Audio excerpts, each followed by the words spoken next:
Hello. Hello. Hello, people. Happy Thursday. Let me go over here and look at the comments. Hi, Jude's Crinkle. Nice to see you. Happy Thursday. Looking forward to this and joining live. Oh, that's nice. I'm glad you could make it. I think there's not very many people here just at the minute, but there's HMS Gen X lady. People tend to show up right on time, though, I gotta say. So hello, nice to see you, HMS Gen X lady. So it's Thursday. I'm a little stunned, honestly. So I'm at home. I'm hoping I'm playing fast and loose with the construction noise, but I'm thinking it looks like they went home early. They poured some concrete, and I guess they can't do anything that's going to wreck their concrete. So I think they've gone home early. And today was the last day of school. So lots of running around with the bus and returning it to the yard and all kinds of crazy stuff. And I've been driving for summer camps this week, and I just feel I'm much more tired than I expect to be. Hi, Laura Dawson Butcher. Nice to see you. So it's always a nice day. I get all kinds of nice hand-drawn cards with pictures of school buses on them and lots of I got a lovely bouquet, and I got a gift certificate from everybody for Amazon, so I can actually buy myself something. And I got some homemade muffins and all that stuff, right? It's always a nice day. Everybody's always saying how much they appreciate me and how glad they are that I'm coming back next year. So it's kind of a good day for me, the last day of school. I wanted to just go through. So Megan, as you all know, hi, Lucia, nice to see you. Megan is problematic, and she has been continuing to be problematic on YouTube. She has, for the most part, it doesn't seem like she's doing much with her own channel, but she does continue. Hello, Paula, nice to see you. She does continue. She's continuing with her Mormon Stories podcast, and she still has all her coaching stuff up and all that. So she's continuing to be problematic. And one of the things that she did that I wanted to look at was she dined out a lot, right, on her connection with the Cox family. And according to multiple members of that family, thanks, random old lady, I did have a good day for the last day of school. Nice to see you. She does not have the inside information that she claims to have. Although, so she's got like a handful of stories that she tells over and over again that seem to be based in reality. And then she's got other stuff that she has just completely made up. So unfortunately for the Coxes, she actually was there when Stacey fell ill and landed up in hospital and ultimately in hospice. And so she has dined out on that story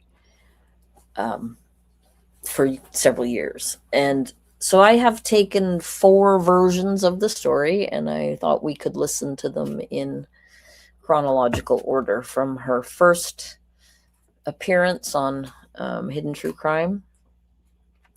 And the next one is her appearance on the Mormon Stories podcast. So, and in the first one, she says, just out of respect, for the family, I'm not going to give too many details. A couple weeks later in the Mormon Stories podcast, she's decided to hell with that.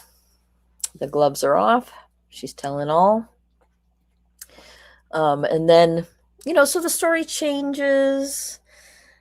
She seems to think at one point that Stacey died from an overdose of insulin. And then at another point, she says that she died from DKA, which is diabetic ketoacidosis, which is actually the opposite of too much insulin. It's too little insulin and extremely high blood sugar. So I just wanted to kind of play them next to each other because it can give us a clearer idea of when she's fabricating things and when it, what's different from one story to the next. So the first 2 are Hidden True Crime, Mormon Stories podcast. The next one is a year later with Web Sleuths, and then a year after that, she does a live on her own channel with Kirsten from the Ex-Mormon Snark channel, which was, I believe this is Kirsten's introduction to the, that's how they get started. This is how their friendship gets started, and ultimately their collaboration in the Ex-Mormon Snark. So yeah, the train wreck of Megan, all aboard, here we go. Yeah, exactly. So just my little disclaimer, I am not a credentialed, I don't have credentials particularly for this. I'm an ex-mechanic with an English degree, and I am familiar with toxic people from my own life. And so I just have opinions about Megan. I find her extremely objectionable, and I find the way that she abused the Cox family and the victims of Lori's crimes in order to get attention for herself, I find that really just beyond the pale in terms of behavior. And she hides behind this mask of being a healer, that she's a truth teller and a healer and a pot stirrer, and she's here for the midlife revolution, when clearly she's here for herself. So before we get started, if you want to support the channel, you can like, you can subscribe, you can become a member. There are super chats available in the description, and in the pinned comment there are penny chats, which is basically buy me a coffee and PayPal. And you don't have to do anything like that. You can just like, and also commenting helps, and talking in the chat. So if you're lurking, say hello in the chat, because we want to know you're here, and also it helps the channel. So yeah, now we'll just carry on with Megan and the very first telling of the tale. So this is interview Lori Daybell's cousin Megan Connor, bombshell info, it's called. Hi, Michelle DeMattis, glad you could make it. And this is the Cox family with some amazing looking hairdos. Summer looking beautiful and young. Everybody looking beautiful and young. So here we go with Megan's very important lies. Hi, Nama. Nice to see you. There are no charges against Barry for any sexual abuse that we know of, but he has been investigated. Sorry. Yes. Okay. When I brought up Stacey and Alex, these are two children now, the oldest Cox children, who are no longer alive. This family has experienced a lot of tragedy. Mm-hmm. This family has experienced a great amount of loss. Yeah, they've experienced a lot of tragedy, and these two are here to exploit that tragedy for their own benefit. So that's fun. And then there was a little girl named Laura, a baby, who also lost her life, I believe, due to a heart defect before Lori was born. Lolly. Oh, and that's Lolly. Mm-hmm. Okay, Laura was Lolly. That's interesting because there is, in court, they've brought up two iCloud accounts, and one of them is Lori for Style, and the other is Lolly Time. Yeah. It's already sped up. So Laura is Lolly. So with Stacey is Melanie Boudreau-Pulowski's mother. She died, it looks like, from diabetes is the cause of death, although my husband and I have read a lot of divorce documents where Stacey was getting divorced. I do try, Random Old Lady. Random Old Lady says, you seem to make everyone feel welcome. I do try. I think it's like, I like to be welcomed into the chat when I am arriving. So I just want to point out, I think I mentioned this before, but these two are cooking up, they're cooking up a narrative about the Cox family so that they can be the ones that are ultimately in control of the narrative arc that explains why these killings happened. And what they do is in this instance, they use court documents here to craft the narrative, and they present Steve's version of events as truth, and they present Barry Cox's version of events as lies. And they are literally both just kind of affidavits in a court filing. So I just want to be clear that that's what they're doing. From Stephen Cope, Melanie Boudreau-Pulowski's Hi, AW.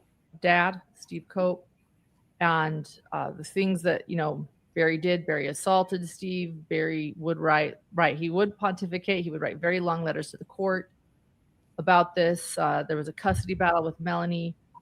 And in the end, it is very tragic because Stacey did pass away. And it seemed like, I'm talking from what my husband and I have uncovered, not you, but it seems like Stacey did suffer in her last years with whether depression or an eating disorder or some mental illness. Isn't she awful? I'm sorry, but Lauren is so awful.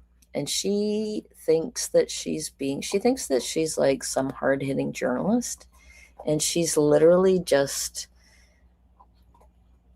gossiping in a presenter's voice. That's literally it. It is so hard to listen to her, especially when she's trashing victims. But I do think it's important that we compare all these versions of this story so you can see just how insane Megan is. Or family secrets. I don't know. But it is a tragic, hard thing to read. And it sounds like she was a wonderful person who lost her life early and suffered with a lot of illness. Can you tell me a little bit about her death and the experience, just what happened? Oh God, it's literally like fingernails on a blackboard listening to Lauren try to emulate a person with empathy that also has some journalism skills. She has neither, and it is brutal. Hi, The Real Brenda. Nice to see you. Glad you could make it. It is absolutely, it is just,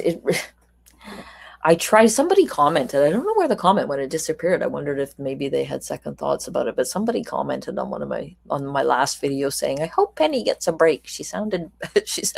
Normally her analysis is usually so measured. And I was kind of losing it. I was getting angry in my last video at Lauren, and it's true, right? But getting angry at these people doesn't generally help. Hi, BGPO. Glad you could make it. We've just started, so we haven't gotten far yet. We're going to compare the 4 versions of Megan's story of Stacey's death because although, much to the chagrin of the Cox family, she actually was there when she and Alex found Stacey unresponsive. She has embroidered the story so much that it doesn't represent any version of the truth anymore. Or what you might remember. Well, I will say that Stacey was sickly a lot after Melanie was born. It's so gross to listen to her talk about Stacey. It's infuriating. And also just to say that if you recall, or if you were there during the video that I read out a statement from Summer. In her statement, she said that Stacey was actually doing quite well, and that was why the family was even in Hawaii, because Stacey had been on an uptick and she was looking forward to starting a new job that she was going to be able to do from home, and she was feeling positive about the future and etc. So Megan doesn't mention any of that because Megan doesn't know any of that, because even though she did live in San Antonio at the time, she was not close with the family, and she never reached out to Stacey to find out how her health was doing or what was going on with her. So she didn't know anything that was happening up until literally the day that they found Stacey unresponsive, because she didn't care and didn't bother to ask. So just to say, she's going to try to characterize this in a very different way. And I didn't have a whole lot of contact with her, or beyond having type 1 diabetes. We didn't know, none of our family really knew exactly what her health problems were.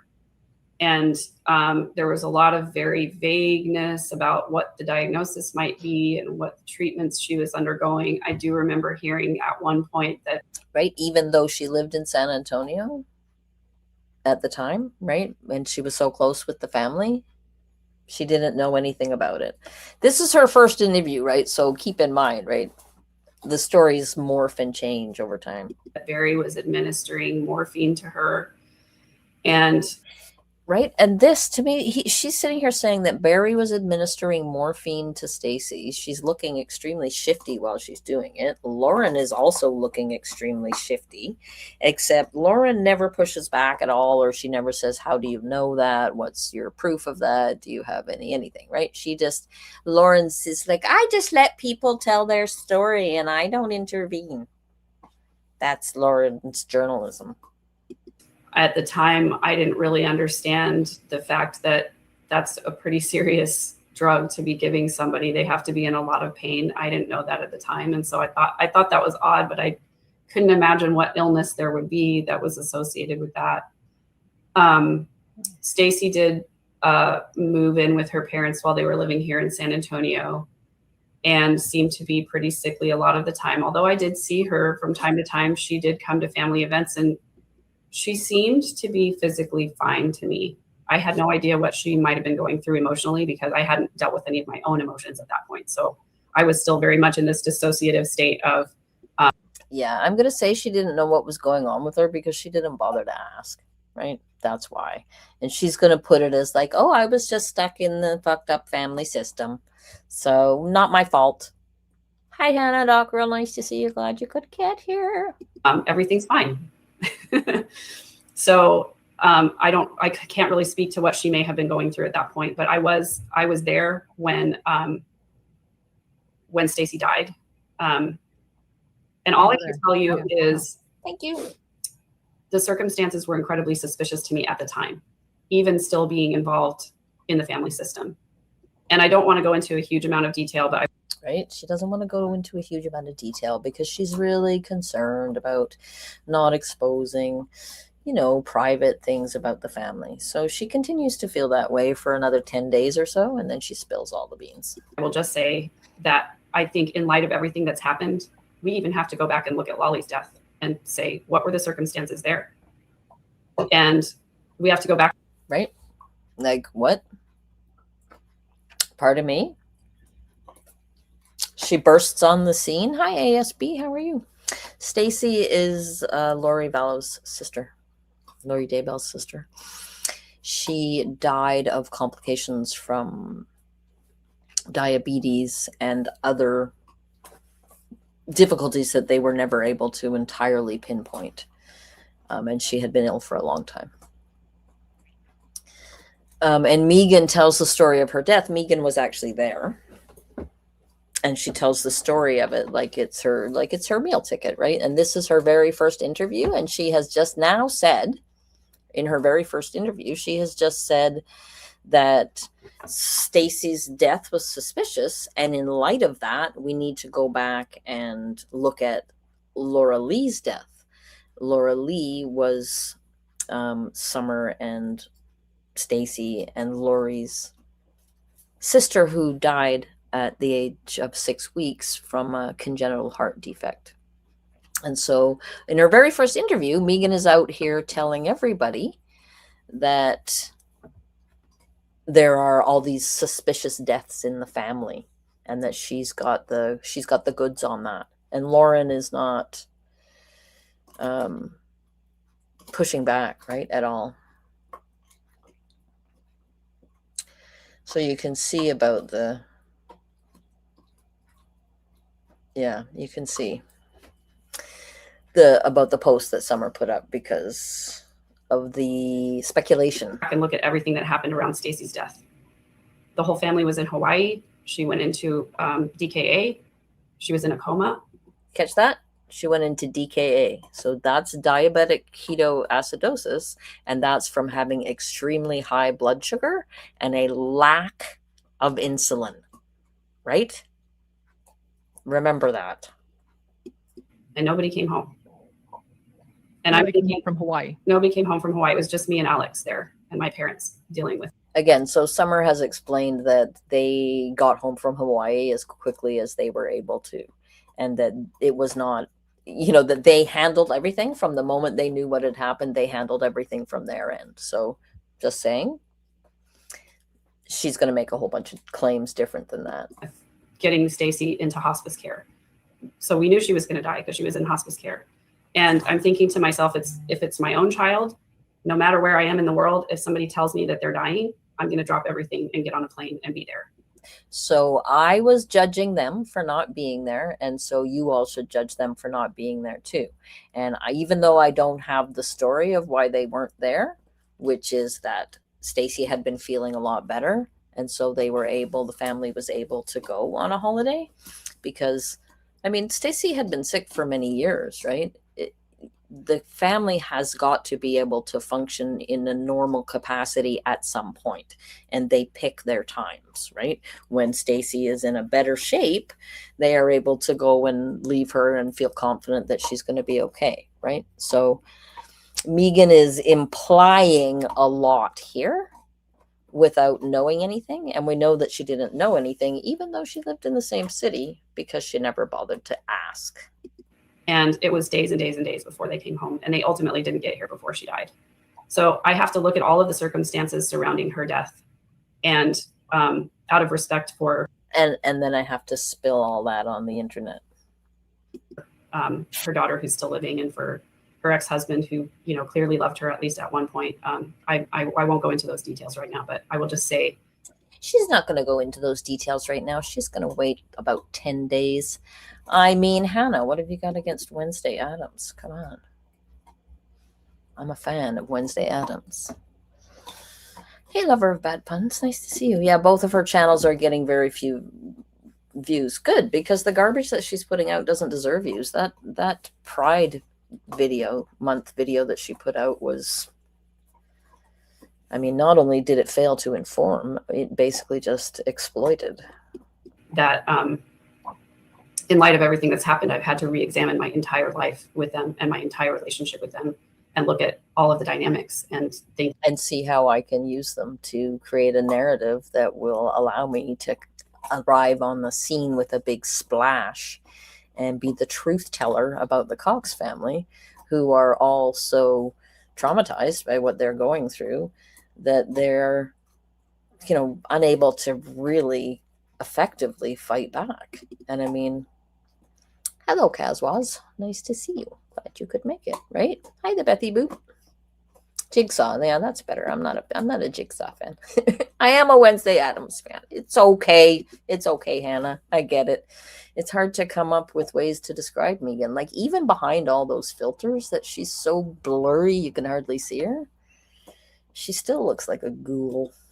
The pair of them in this video are so creepy to me. Like serial killer creepy. How did this happen? I don't want you to go into any details you don't want to go into. Okay, so that's a lie. She wants her to tell every last detail. She just doesn't want any of the details of her family coming out. Hi, this normal Idaho mom. How are you? Glad you could make it. But in order to help maybe people understand why you were there, to make people understand like you really were there. Even Lauren knows that it sounds suspicious as AF that she was actually there. So in order to prove that you were really there, we're going to need some more details. We're not going to need any actual evidence. We're just going to need more made up details from you. Yeah. Could you kind of explain the circumstances of just that event, that moment, and how you were there? Does that make sense? Yeah. So Alex lived in San Antonio at the time too. And does that make sense? Does that make sense? Am I going to get you to say what I want you to say? But was that the right thing to say to get the goods, Megan? Apparently it was. Occasionally he and I would hang out for dinner or a movie or whatever. And he came over to my house one night, and we were watching a movie, and he just sort of stopped in the middle of the movie and told me that he'd been concerned about Stacey, was worried about her, and would it be okay if the two of us went and checked on her? And so I went with him to Barry and Janice's house, and I already don't believe that just because of the way she's saying it, right? It's just so gross. Would it be all right if the two of us went and checked on her?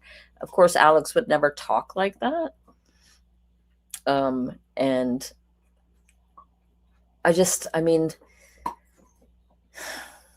Megan would, of course, because Megan is like, she's grandiose, and she thinks that she's smarter than she is, and she thinks that big words make her, I don't know, they certainly don't make her approachable, right? I mean, the simple language is how you invite everybody into the conversation, right? And Megan doesn't use that, but I just don't feel like there's any authentic storytelling here, because there doesn't seem to be any genuine Alexisms, if you know what I mean. Does that make sense? Found Stacey in the master bedroom in bed, and she was not responsive. So we called the paramedics in. This is weird too. It's hard. I know. Sorry. We should hear the story instead of me keep interrupting. But she always mentions that it's in the master bedroom, and I have no idea why she thinks that this is like important at all. And they came and tried to revive her, and were not able to get her revived. So they took her to the hospital, and that's where we learned that she was in DKA, which is diabetic ketoacidosis, super high blood sugar. And given the amount of time that she had been experiencing those symptoms, they did not expect her to recover. So this is HMS Gen X lady says her affect is so flat. If this were all true, as she explains it, it's weird, right? And we are now at 1.5 speed. Let me make sure that that's true, because last time I thought we were. No, we're at 1.25. Okay. But still, we're sped up, and she still sounds like she's half asleep. My parents came to the hospital, and we tried to get as much information as we could, and realized that the rest of the Cox family was in Hawaii. And so we took care of making sure that she got what she needed and that she was transferred to hospital. The Bethy Boop, I'm not sure. Bethy Boop is asking how old. So Stacey was 31. She had not turned 32 yet. And I'm not sure where they are in that age, but they were all quite a bit younger. It was 1998. Hospice care. We were able to get in touch with Steve, and he was able to bring Melanie to say goodbye to Stacey before she died. They got there in time, and she died just a few hours after Melanie said goodbye. And the rest of the family remained in Hawaii. Yeah. Lauren just wanted to underline that. The rest of the family remained in Hawaii. The rest of the terrible Cox family, they're terrible. They remained in Hawaii. They didn't even care that their daughter was dying. I don't know if you know that. I don't know if you know that Lauren didn't bother to check into the truth of any of this. Thank you. I won't ask you anymore, but thank you for. I won't ask you anymore, but I think it was really important that you give some more details so that people could believe that you really were there, because otherwise they would think you were lying, because it seems like you're lying. For explaining just why you were there and what happened. Thank you. Yeah. Thank you. Thank you, Meek. Thank you, Dr. Babe. Thank you. I'm a serious journalist. Thank you. She never once spoke like that to Officer Bovey, did she? Never once. And so you were close to Alex too then. These are people that have also passed away in your life, Mm-hmm. She was not close to Alex too, because she wasn't close to Alex or Stacey. Just saying. She's lying. She's lying. You were close to Alex. You hung out. Any thoughts about his death, or would you rather not discuss that? I'm fine to discuss it. Honestly, the timing. Okay. So that's the end of the story of Stacey's death for this one. So we're going to move over to the Mormon Stories podcast version of the story. So this is this is May 2nd. The last one was April 24th. So 30 days out, September, April, so 24th, so 6 more days. And then, so it's literally 8 days later, a week and a day later. She's decided that spilling the beans on the whole thing is the way to go. So here we go. She's going to start out by apologizing to Lauren for not giving her the big full scoop. She didn't get the 2 scoops of Megan. She just got the 1 scoop. And I have to give my apologies to Lauren if she'll eventually watch this, because I didn't tell the whole story because I wanted to be respectful of family members, but But she's decided that the truth is more important. Hey, Ola, glad you could make it. Nice to see you.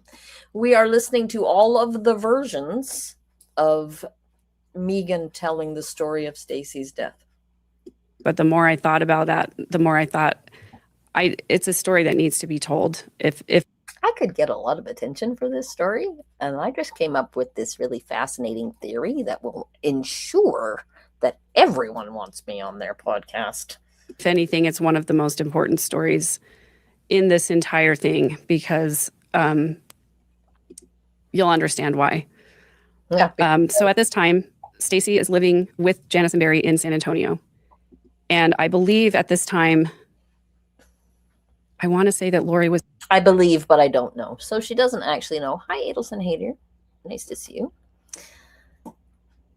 This video is straight Megan, not to be confused with the now bisexual Megan. Actually, I think you'll find, Adelson Hader, that this video is bisexual Megan, because she came out prior to telling this story. Earlier in this very Mormon Stories podcast, she came out as bisexual. So she's now straight, as far as I can tell, because on her Pride Day, her Pride Month podcast that she put out a couple of weeks ago, she didn't bother to mention that she's bisexual. So I think that maybe she's not bisexual anymore. was married to Joe at this time, but I don't know that for sure because I can't remember what the years were of her marriage to Joe. But that would have seemed to be about right. Anyway, so Alex was also living in San Antonio, and he had his own apartment, which was kind of a rare thing because he was very much a couch surfer, and he did live with Janice and Barry for quite some time. And so Stacey... She just wanted to get that in there, a little bit of a drive-by attack on Alex's character before the major attack on Alex right now that's coming. I know that Alex is a murderer. I know that. I am not confused about that. I understand that he's a murderer. This is more than 20 years before the events that took place in 2019. He, was in this state where she had been sick a lot and she wasn't doing very well managing her diabetes.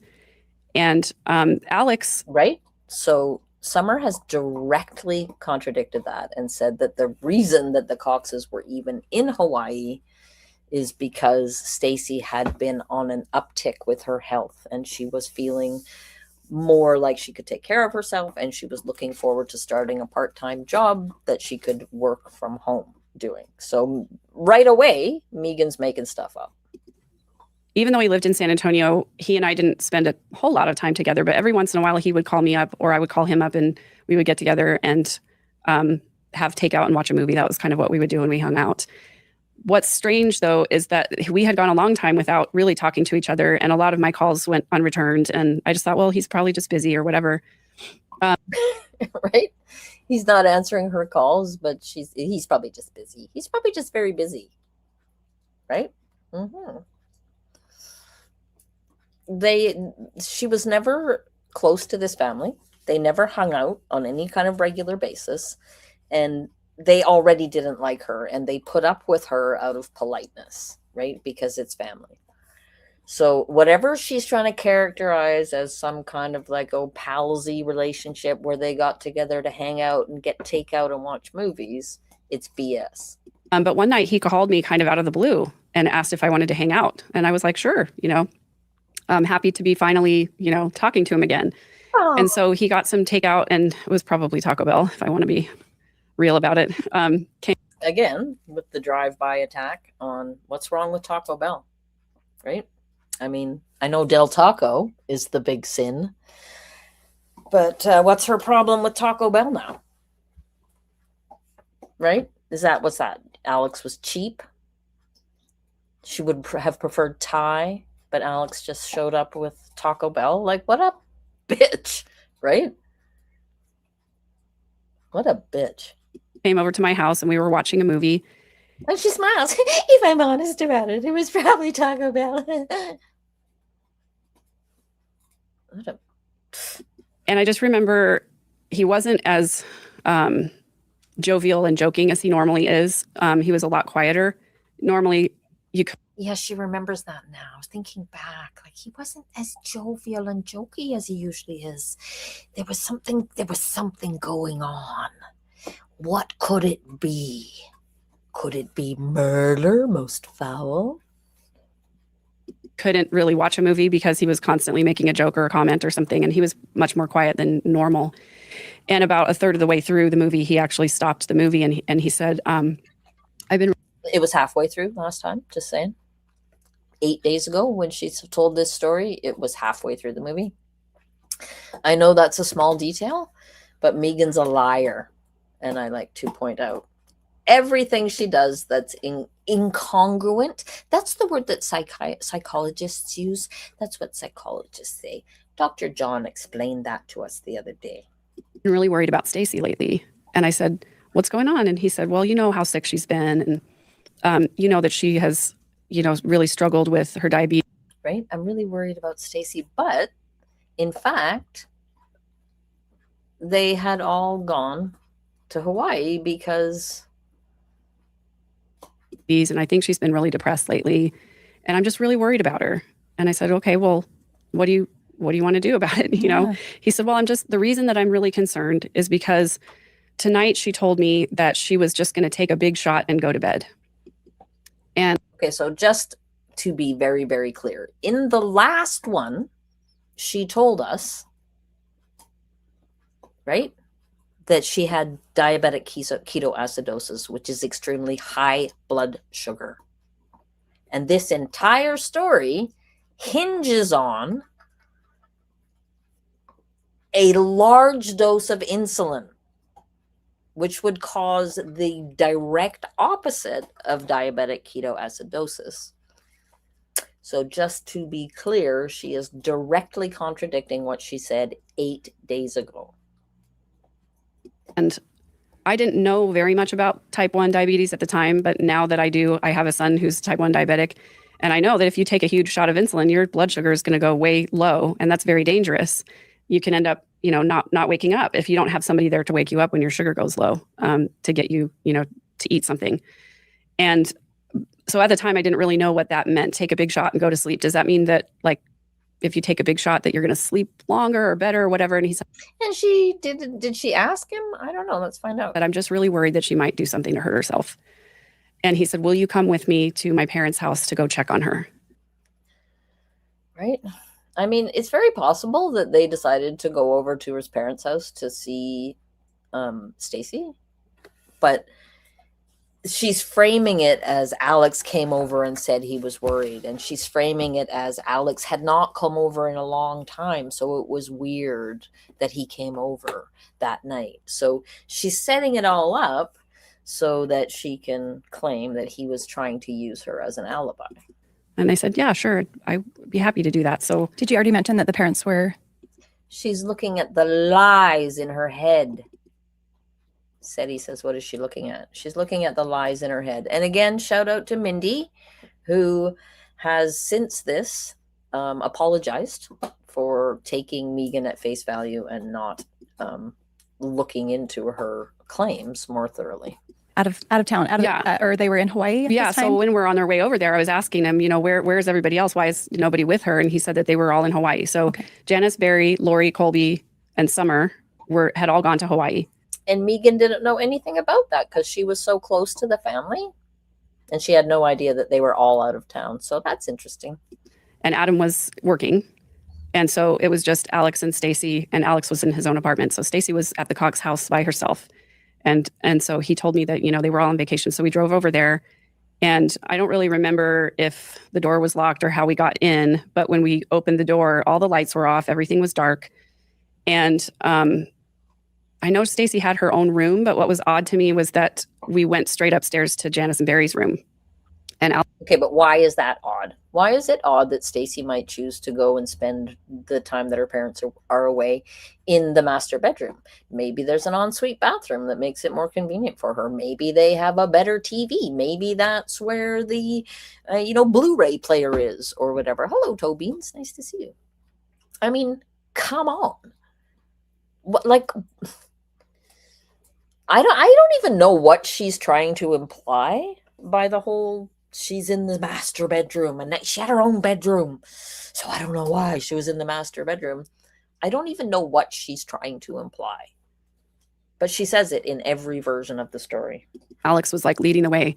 And I was like, why would she be up here? He's like, well, their bed's more comfortable or something like that. I can't remember what he said. Right. And we go in there and she's lying on the bed and she's sleeping. Exactly. And Alex goes over and tries to shake her and wake her, and she won't wake up. And he calls her name and calls her name again. And then he shakes her harder and she won't wake up. And I remember not really understanding.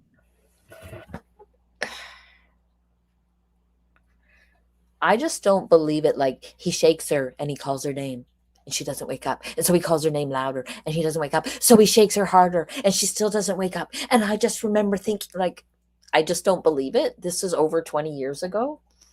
And she's describing it as though it's a play-by-play that is happening right in front of her. So that's part of why it sounds like BS to me. Plus, she doesn't tell it the exact same way every time, so it's not really believable. Understanding what was going on, I just thought, like, I was like, that's weird. Why won't she wake up? I mean, I could see she was breathing.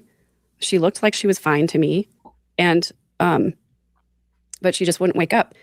And so Alex called 911, and the paramedics got there, and almost immediately, one of the paramedics got up on the bed next to her and thumped her really hard in the sternum with his 2 fingers and called her name.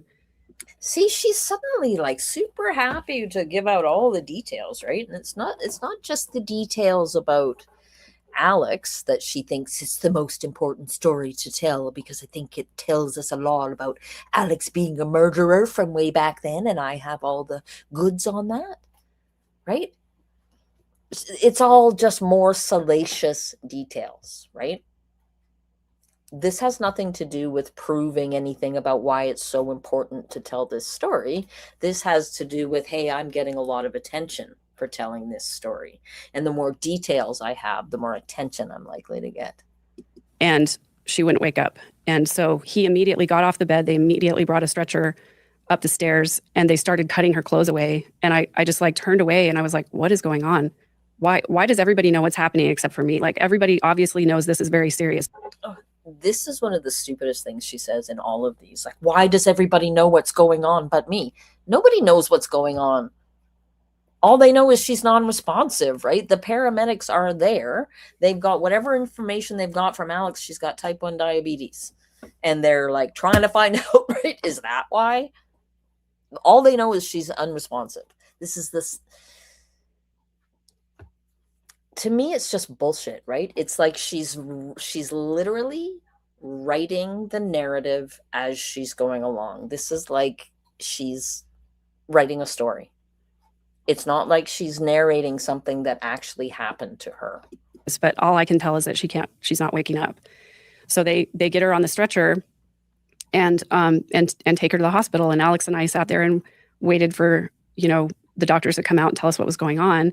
And I called my parents, and my parents came, and they came out and told us that she was in a diabetic coma and that she was not going to wake up. Right. So there are 2 kinds of diabetic coma. One is from very high blood sugar, and one is from very low blood sugar. And what she is trying to imply here is that she's in a diabetic coma. I think most people think of a diabetic coma as being very low blood sugar, right? So, yes, she has changed it significantly from 8 days ago, but it's not just the Alex did it, you know what I mean? And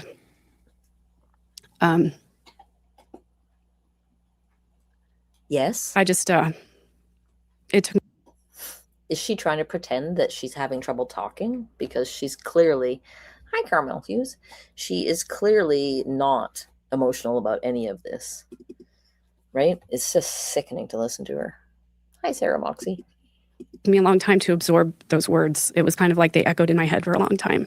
Ooh. And my parents were there. And so I thought, well, they'll call Janice and Barry and they'll let them know what's going on. And they did.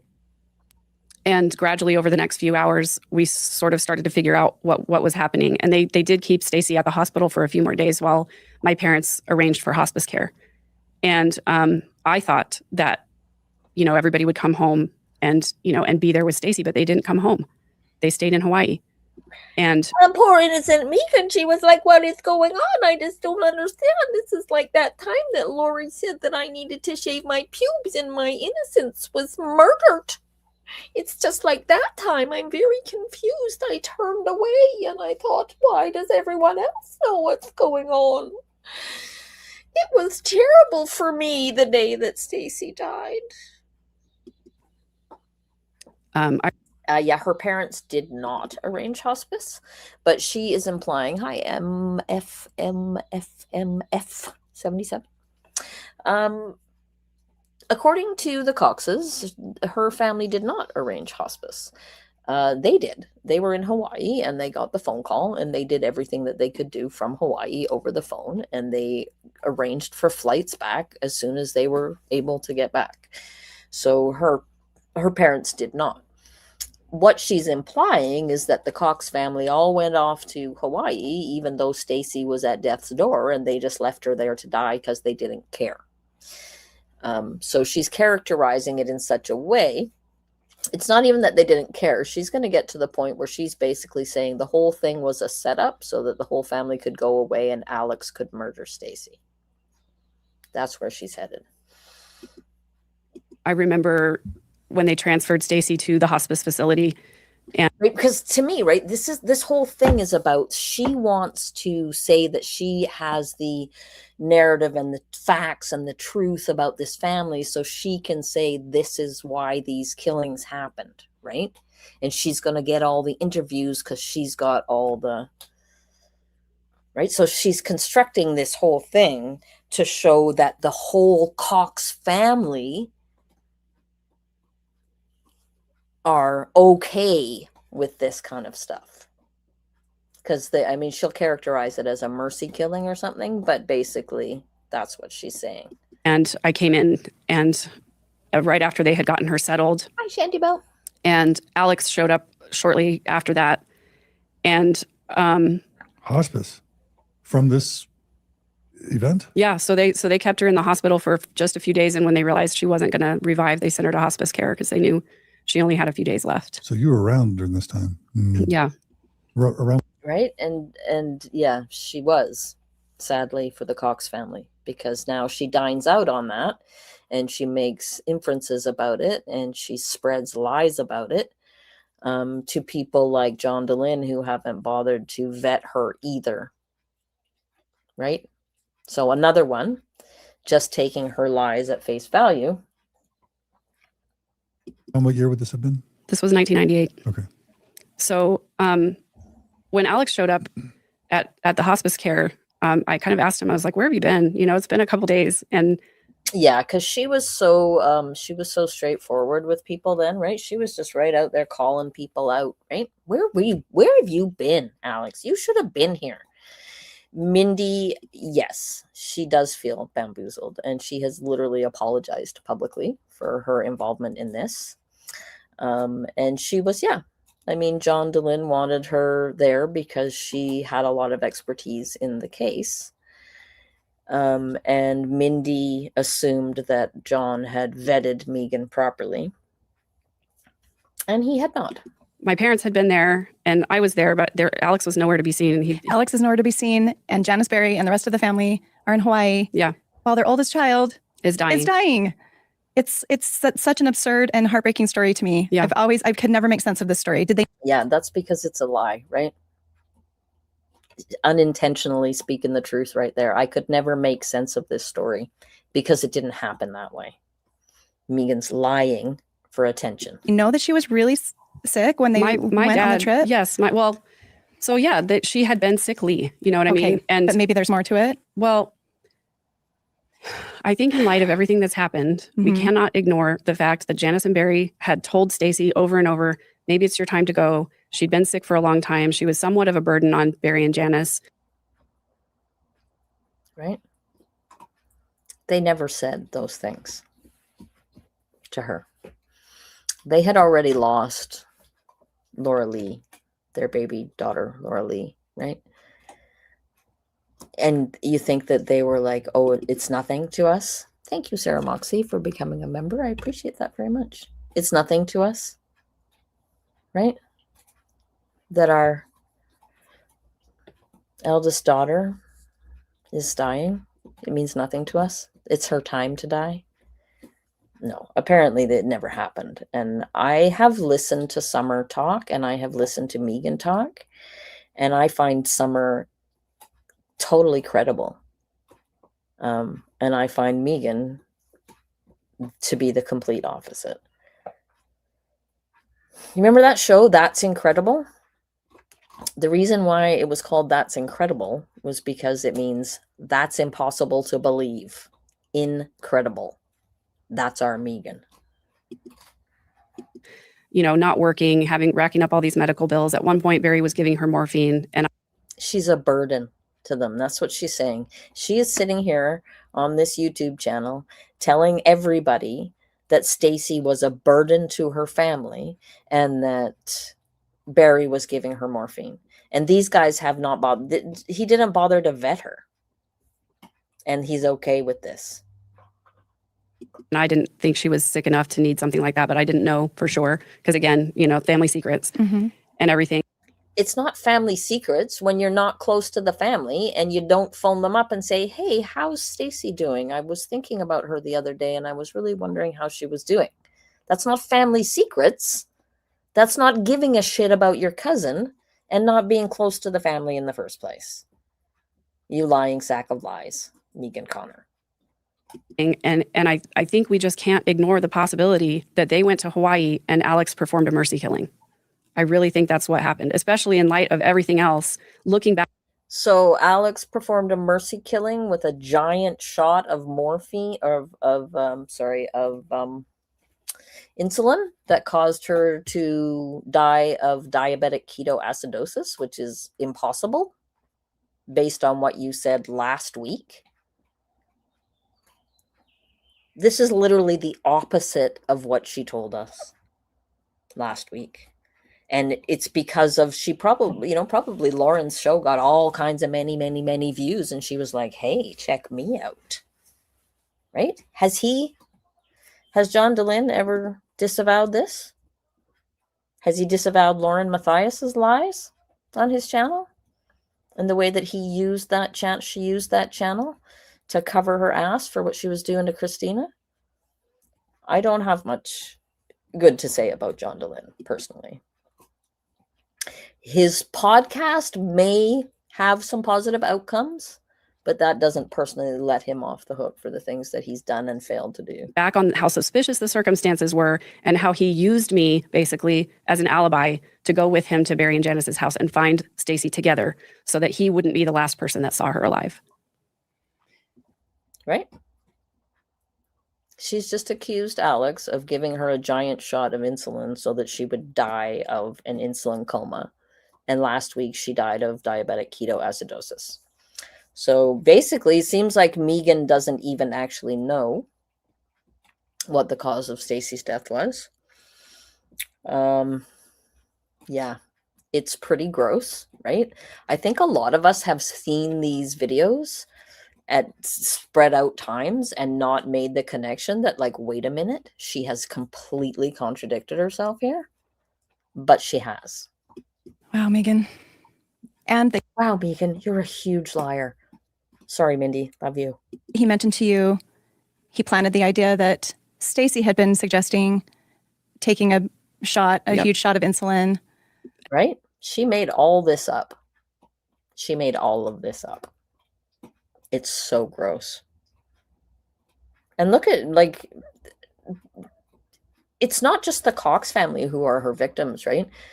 Mindy is her victim right here. Because Mindy's taking her seriously and using her own platform, her own voice to,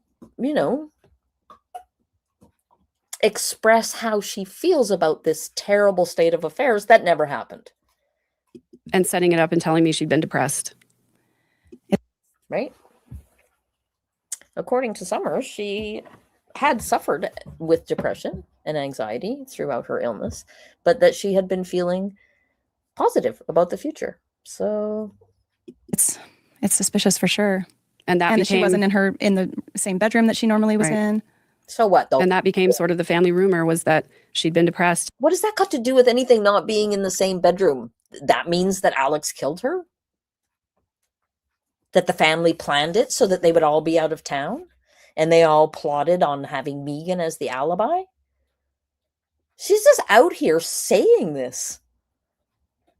It's so gross. And maybe she did do something to hurt herself, Oh, maybe that's what happened. And what I was about to say is that when Alex finally did show up at hospice and I asked him where he'd been, he told me that he'd been shopping, and he went out and bought golf clubs and new. just to be clear, according to Summer, that did happen. Only it wasn't Alex. It was Alex and Megan together went and did it. And when Lori found out, she went to her parents and told them what had happened. And the parents made him return everything. And Megan begged them not to tell her own parents. So that's the version of events from Summer, who I find very credible, versus Megan's version of events, where she gets to do another drive-by on Alex, but not take any responsibility for her own behavior. New comforter and all of this on Stacey's credit card. And when I asked him about that, I said, why would you do that? She's obviously done. Right? Because Megan, she was just right up there confronting him with his terrible behavior, right? Because Megan is a truth teller. But in her last week's version of the story, she didn't ask any questions about anything because she was still stuck in the family system and all the family secrets and everything. But in this version, she's right out there confronting Alex about his behavior. So in 8 days, things have changed considerably. Dying. And he said, well, I don't think she would mind. She would want me to have stuff, and she's not going to need it. So it was like very much this callous. Yeah. Yeah, Megan would never be callous, right? It's not in her. It's not my nature. According to Megan, she's not callous. She wouldn't go out and tell lies about her deceased cousin who isn't here to defend himself. And I mean, he's already a murderer, right? Sarah Moxie says it's sure easy to accuse a deceased murderer of being a murderer, right? I mean, I'm not saying Alex is not a murderer. We know that he is. But that doesn't mean that we can just, that we can just heap every death on him because of that without any pushback from anybody with any sense whatsoever. Unfeeling, unemotional response to the situation of like, what's in it? What can I get out of this? I do like it when they describe themselves and they think that we don't know that's what they're doing. As long as we're here and she's dying anyway, might as well run up her credit cards because she'll never have to pay them back. And neither will I. I mean, again, like I said this last time, I mean, I don't necessarily think that having an irreverent fuck the world response to your sister dying is that far beyond the pale that it proves that he murdered her, right? And that's kind of the connection that she's trying to make here, that he's so callous, that this is the kind of person he is, right? Yes, it sounds like a lot of projection to me to Always Street. Yes, or A1 Way Street. A1 Way Street. Sorry, people's names are often confusing. Sorry. Doing my best. This is such an interesting story that I think so many people who have followed this case have had these same questions. And I think Oh, poor Mindy. I feel so bad for Mindy. I know she just cringes when she watches this now. Sorry, Mindy. it's an isolated incident. Who knows? But I think now when you have the whole story of what Alex is capable of and some of these mentalities that this family has subscribed to, some of the ideas, I don't know. It's interesting. But Tragic. would that make Barry and Janice potentially complicit or conspirators? I would think If it was true, it would, but it's a load of shit. So, no. so.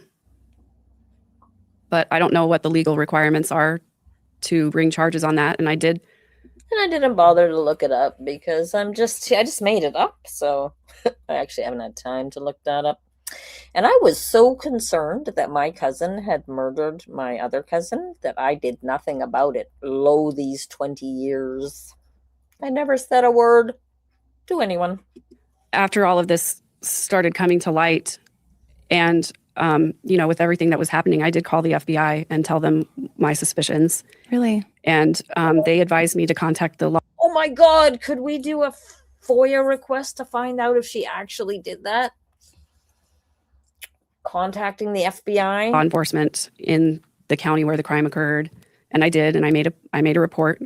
And, unfortunately, Stacey was cremated.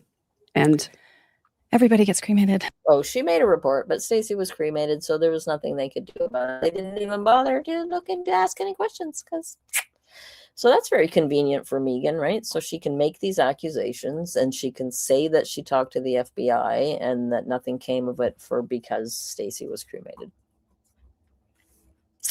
Isn't that convenient? Yeah. And so that was, there's pretty much no way for us to ever know or to ever hold anybody accountable for that, because you have, I guess we could look up the medical records again. I guess you could look up the medical records. If you had any information in the first place, you would know about the medical records, and you would know that what Summer has told us, which is that Stacey had type 1 diabetes, and she also had another condition that had kind of basically remained undiagnosed, that she had seen multiple specialists, and there was only one doctor that said that they had even seen anyone else go through this, and it was that they had had 2 other patients with the same set of symptoms. Both had been teenage girls and both had passed away, and she attempted to help as best she could, and they don't even actually know, they don't even know. And this happens, right? It's not always, the doctors don't always know everything. If any of you ever watched House, you will remember. I know that's just a drama, but it's true, right? Doctors don't always know. And for her to be out here going, well, we could look up the medical records. She didn't bother to look up the medical records. She didn't bother to find out what she actually died of before coming out here and saying that the Cox family planned a mercy killing and Alex murdered her. Remember there being some kind of accusation about alcohol in her system, in her bloodstream, but I didn't ever know her to consume alcohol, so I don't know. And Steve wouldn't have been around to protect Stacey from Alex?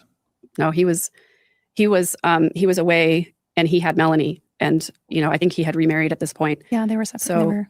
So my dad was. Yeah, so she doesn't remember if he had remarried at this point. What she does remember is that Alex plotted to mercy kill Stacey with the whole rest of the Cox family, right? But a week ago, 8 days prior,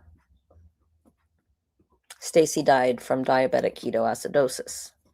This week, she died from an overdose of insulin. So that's fun. Sorry, Summer. I know this is... was able to get in touch with Steve and tell him what was happening, and they were able to come and say goodbye to her before she died. And I want to clarify, when I said everyone is cremated, I'm just meaning these critical cases where some answers would be nice. Right. Stacey, Joe Ryan. Mm-hmm. And just to say, cremation is a hugely popular form of, not everybody gets buried. It's huge. So, okay, so Summer is explaining the morphines. The morphine was when she had neuropathy in her legs early on in her illness. She didn't stay on morphine long term.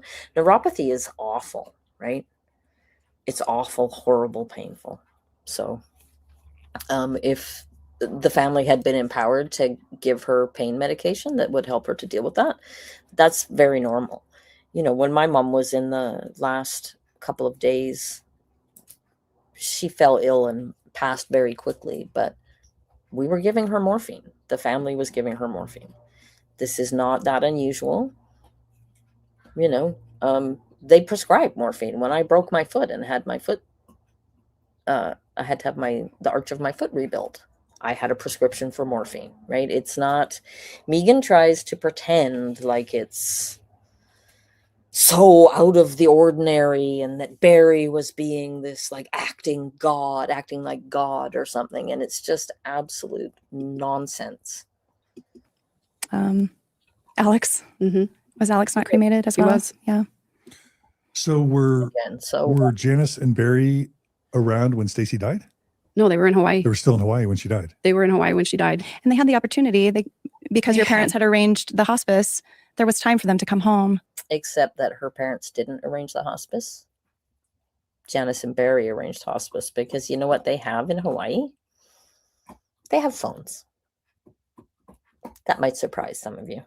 They had days and days and days. I'm just stunned by that story. Yeah, because it didn't happen. So did they have any explanation as to why they wouldn't come home? Did they feel like they'd already made their peace with her? Maybe that was part of it. I don't really know because I wasn't privy to the conversations between. Yeah, she doesn't really know because it didn't really happen because she wasn't in on it in the way that she claims. Because she's full of lies and BS and she's just here to get attention. This is completely different than the story she told 8 days ago. Between my dad and Janice. And if we're just all speculating here, right. But yeah, if you are Stacey had suggested to Steve that maybe Barry had abused Stacey, and if Stacey were working through having been a victim, she could have. Okay, so I feel like that's enough of that one. So that's the second one. So this is in May 2nd, 2023. The next one we're going to look at is when she's over on Web Sleuths now, telling the whole story again to Web Sleuths. And so this is now June 3rd, 2024. So it's almost exactly a year later. And she's going to tell Trisha and Stacey all about it. So I need to run to the little girl's room. I'm going to let this run just for a minute while I do that. Right. And so when you said you were used as an alibi, can you explain that? Yeah, so for those who don't know the story of Stacey's death, Stacey is the oldest daughter of Janice and Barry Cox. She had type 1 diabetes. She didn't manage it well. She had a lot of health issues. She had disordered eating. She went through a horrific divorce with her husband, Steve Cope. Steve did everything that he could to take their daughter, Melanie, away from them, who, by the way, that was Melanie Boudreau Pulowski, who we see later in this story, right? Melanie was taken away from Stacey, and I think Stacey, as a mother, she took that really, really hard. And I personally believe she had suffered abuse at the hands of Barry. She went through a lot of difficult things. I think she was super depressed and had a really hard time.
Sorry, I've been talking all that time.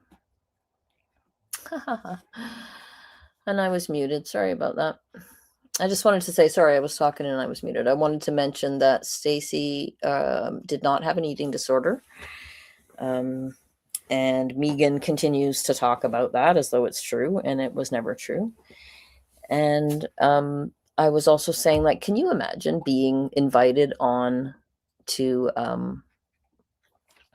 Web Sleuths, you know, to be interviewed on Web Sleuths, and then going over to the Web Sleuths and checking it out and thinking, yeah, that sounds like a good idea. I'm going to go on Web Sleuths because these people seem smart. Like in a million years, you wouldn't get me on here telling Trisha my family secrets. Are you fucking kidding me? It's unbelievable. Yeah. And also, thank you, Summer. She said that she didn't manage her diabetes, right? So she's trying to imply just all of these things, like Stacey was just a mess. She had an eating disorder. She didn't take care of her diabetes. It was kind of her own fault that she was that sick. And then her stupid brother murdered her with the parents' support because she was just this huge burden because she was so disordered and etc. Right? Like, it's just absolutely disgusting to talk about the beloved daughter of this family this way, so that she can get clicks. And with these two idiots, like, I feel dirty just watching her tell Trisha this stuff. It's so gross. In 1998, Stacey was living with Barry and Janice in San Antonio. She was very sickly. She couldn't hold a job. She couldn't take care of herself. And Alex was also living. Again, for those of you who have just joined us, Summer has already explained to us that the reason that the whole family had actually gone to Hawaii was because Stacey was doing better. She was on an upswing with her health. She was looking forward to taking a part-time job that she would be able to do from home.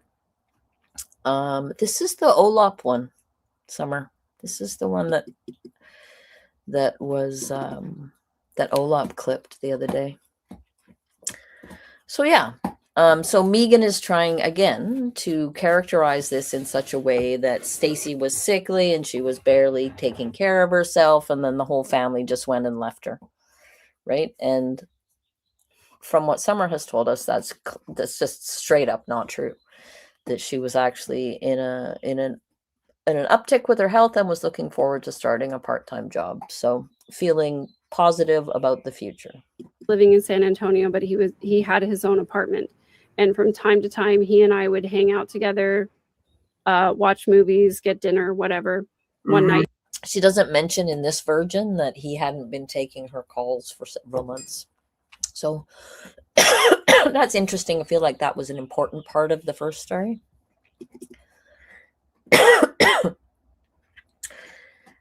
I'd rather gouge my ears out than tune into Web Sleuths. Yeah, I mean, they're awful. They're awful.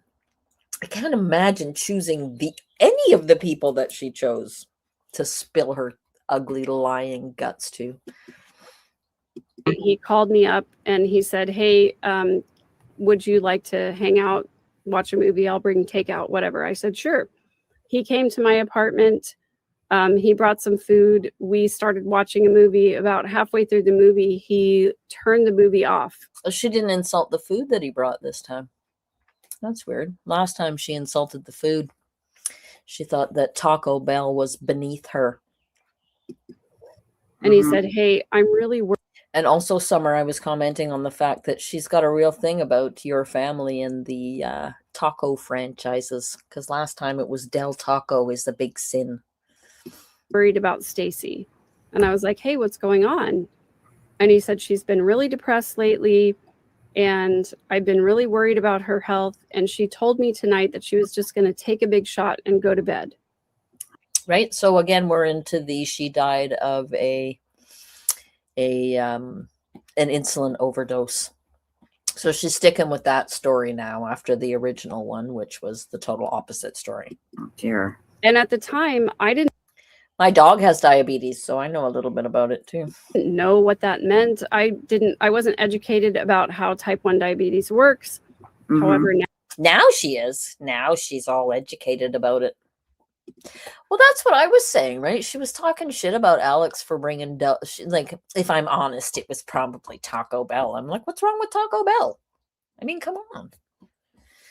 Yes, it's terrible junk food. We all know that. That doesn't mean it's not tasty and that we don't all want some every once in a while. Come on. I thought isn't she supposed to be super relatable with her 85% of the time she takes care of herself, but 15% of the time she likes her treats?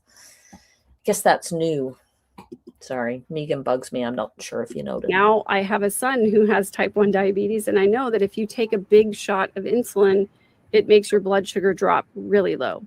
Right. And there's a danger that you could. But she didn't know that the first time when she said she died of diabetic ketoacidosis, and now she's saying she died of an insulin overdose. Could go into a coma and not recover, right? But there's also the other side of the equation where your blood sugar goes really high and you go into DKA or diabetic ketoacidosis, where again, you can go into a sugar coma and not wake up. So what? So did Alex inject her with a whole bunch of sugar then? Is that what happened? How did he manage to murder her that way? Alex said to me he was really worried she was going to take a big shot and go to sleep. And he said, will you come with me and go check on her and see if she's okay? Mm-hmm. And so, of course, I said, okay. We drove over to Barry and Janice's house. He opened the front door and immediately went upstairs to the master bedroom. What? Why did he go upstairs to the master bedroom? Why was she in the master bedroom? That is very suspicious. There's no reason for her to be in the master bedroom. What could the master bedroom possibly have to offer her except being the site of a murder? Which I thought was weird because Stacey's bedroom was downstairs.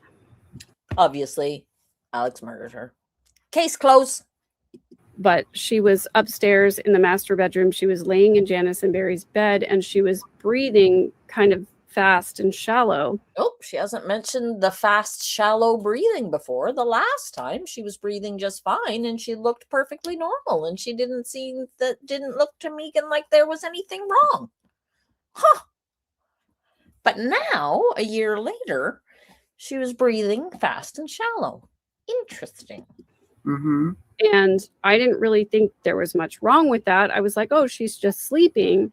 Oh, she's just sleeping and she's breathing fast and shallow, but that's perfectly normal. Right. But Alex kind of tried to shake her awake and couldn't get her to wake up. And I tried to shake her awake and couldn't. Oh, wait a minute. Now she tried to shake her awake. She hasn't mentioned that in either of the two stories before this. In the last two stories, it was Alex shook her once. Well, in the last one of the stories. The first one, she didn't tell too many details, remember, out of respect for the family. Remember, and then 8 days later, she told all the dirty details because she decided it was an important story. Remember that? And in that one, Alex shook her once and he called her name, but she didn't respond. And then he shook her harder and called her name louder and she didn't respond. And then Megan turned away because she didn't understand what was going on. And she was like, why am I the only one who doesn't understand? Remember that? Only apparently she forgot to mention the time when she was like, hey, wake up. And then she wouldn't wake up. So I guess in the intervening years since she told it last time, she remembered that part. Get her to wake up. Alex then picked up the phone to call 911. And I stayed. I'm extremely happy to see that Summer is still over here talking about how much she likes tacos, because that's what we should be talking about. With her, and he went into the hallway to talk to the 911 operator. Oh, this is new. We didn't hear this part last time. She stays alone in the room and Alex goes in the hallway to call 911. Interesting. Another detail. And oh, here we go. Details from an actual person who actually loved Stacey and actually cared. Alex called us before he called 911. There you go. But she doesn't mention that, does she? Interesting. I was really confused. I didn't know what was going on. I thought she was just asleep. I thought it was weird that we couldn't wake her up, but I didn't. That is interesting, right? So why would he call you guys if you were all in on the murder? That's so interesting. Summer says he wasn't sure what to do. Then he called the family before he called 911. Interesting, Megan doesn't mention that. He wouldn't need to call, would he, if it was a big plan for the whole family? Didn't really know what was happening. The next thing I knew, paramedics had arrived. They came up the stairs. The next thing I knew, there's a whole bunch of time missing there, right? I don't know if any of you have watched statement analysis videos, but suddenly jumping to a new period of time with the next thing I knew is a red flag. With a stretcher, they immediately got on the bed. One of the paramedics got on the bed with Stacey, thumped her really hard in the sternum to try and wake her up. I mean, they would do that. That's what they do. If any of you have ever taken first aid, you know that that's what, like, it hurts to be thumped in the sternum. My brother used to sit on my shoulders with my arms down and whack me right on my sternum with his knuckles. So possibly that part actually happened. And she would not respond. And so the other paramedic started cutting off her clothes and putting her on the stretcher. No mention of the cutting off of the clothes last time. I guess she's remembered that since last time too. Interesting. And I was like, is this really that serious? Yes, Megan, it really is that serious. And she also didn't say that last time either. Like, is she really? Last time she was all, how come everybody else knows that this is really serious, but I don't? How come everybody else knows what's going on, but I don't? Even though nobody else knew what was going on, except that they knew that she was non-responsive and they were trying to figure out what was going on. Yes, sternum rubs are painful, right? They do it on purpose. It's to try to wake you up. Really not waking up. Right. And the thing that was, and there's no emotion, right? There's zero emotion here. Like, and you get the sense of her going like, and what happened next? It's almost like when somebody's telling a story to their kids, you know, and they're trying to come up with the next thing that happened in the story. That's what it reminds me of. So strange about it was that Alex and I were the only ones in town. Adam was working in Kansas. That's where he lived. But the rest of the family, Janice, Barry, Lori, Summer, Colby, were all in Hawaii on a vacation. That is weird. And we got... No, it's not, Trisha. Why is it weird that a family takes a vacation together when their daughter is feeling well and they all feel like it's safe to go on a holiday? Why is that weird?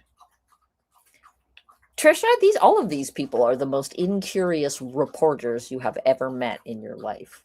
Got to the hospital and we waited to hear what the doctors, they came out to say. And I called my parents who lived in San Antonio. They came and met us at the hospital. Oh God, it's just all the details are different all the time. Doctors came out and talked to my parents and told my parents that she was in DKA and that she was not going to recover. Oh no. Oh God. Okay, so we're back to DKA. Summer says, Stacey was such a smart and sweet person. She was very genuine and made people feel good when they spoke to her. She was like my second mom, and I miss her so much. Yeah, I'm sure you do.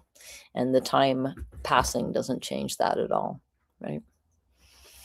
Yeah, it's just so frustrating to listen to this idiot talk about this. But I think it's important, right, to get all the versions of it out, because it just shows us. It makes it pretty hard to deny, right, that she has just made shit up to get attention. Odd. And they said that we were going to send her to hospice care so that she could be comfortable until she passed. And my parents contacted Barry and Janice, and they did not come home. Again, not according to Summer. According to Summer, they set about trying to get flights home as soon as they were able to get home. It's, you know, you can't always immediately, not everybody has like endless amounts of money to be able to just go buy the most expensive flight right now. Get me a flight right now, right? Like not everybody can do that. So it seems very reasonable to me that a normal family might struggle to find immediate flights home that second. So, and Summer says, my mom did not talk to her dad. Yeah, Megan says that she doesn't, her dad doesn't remember it.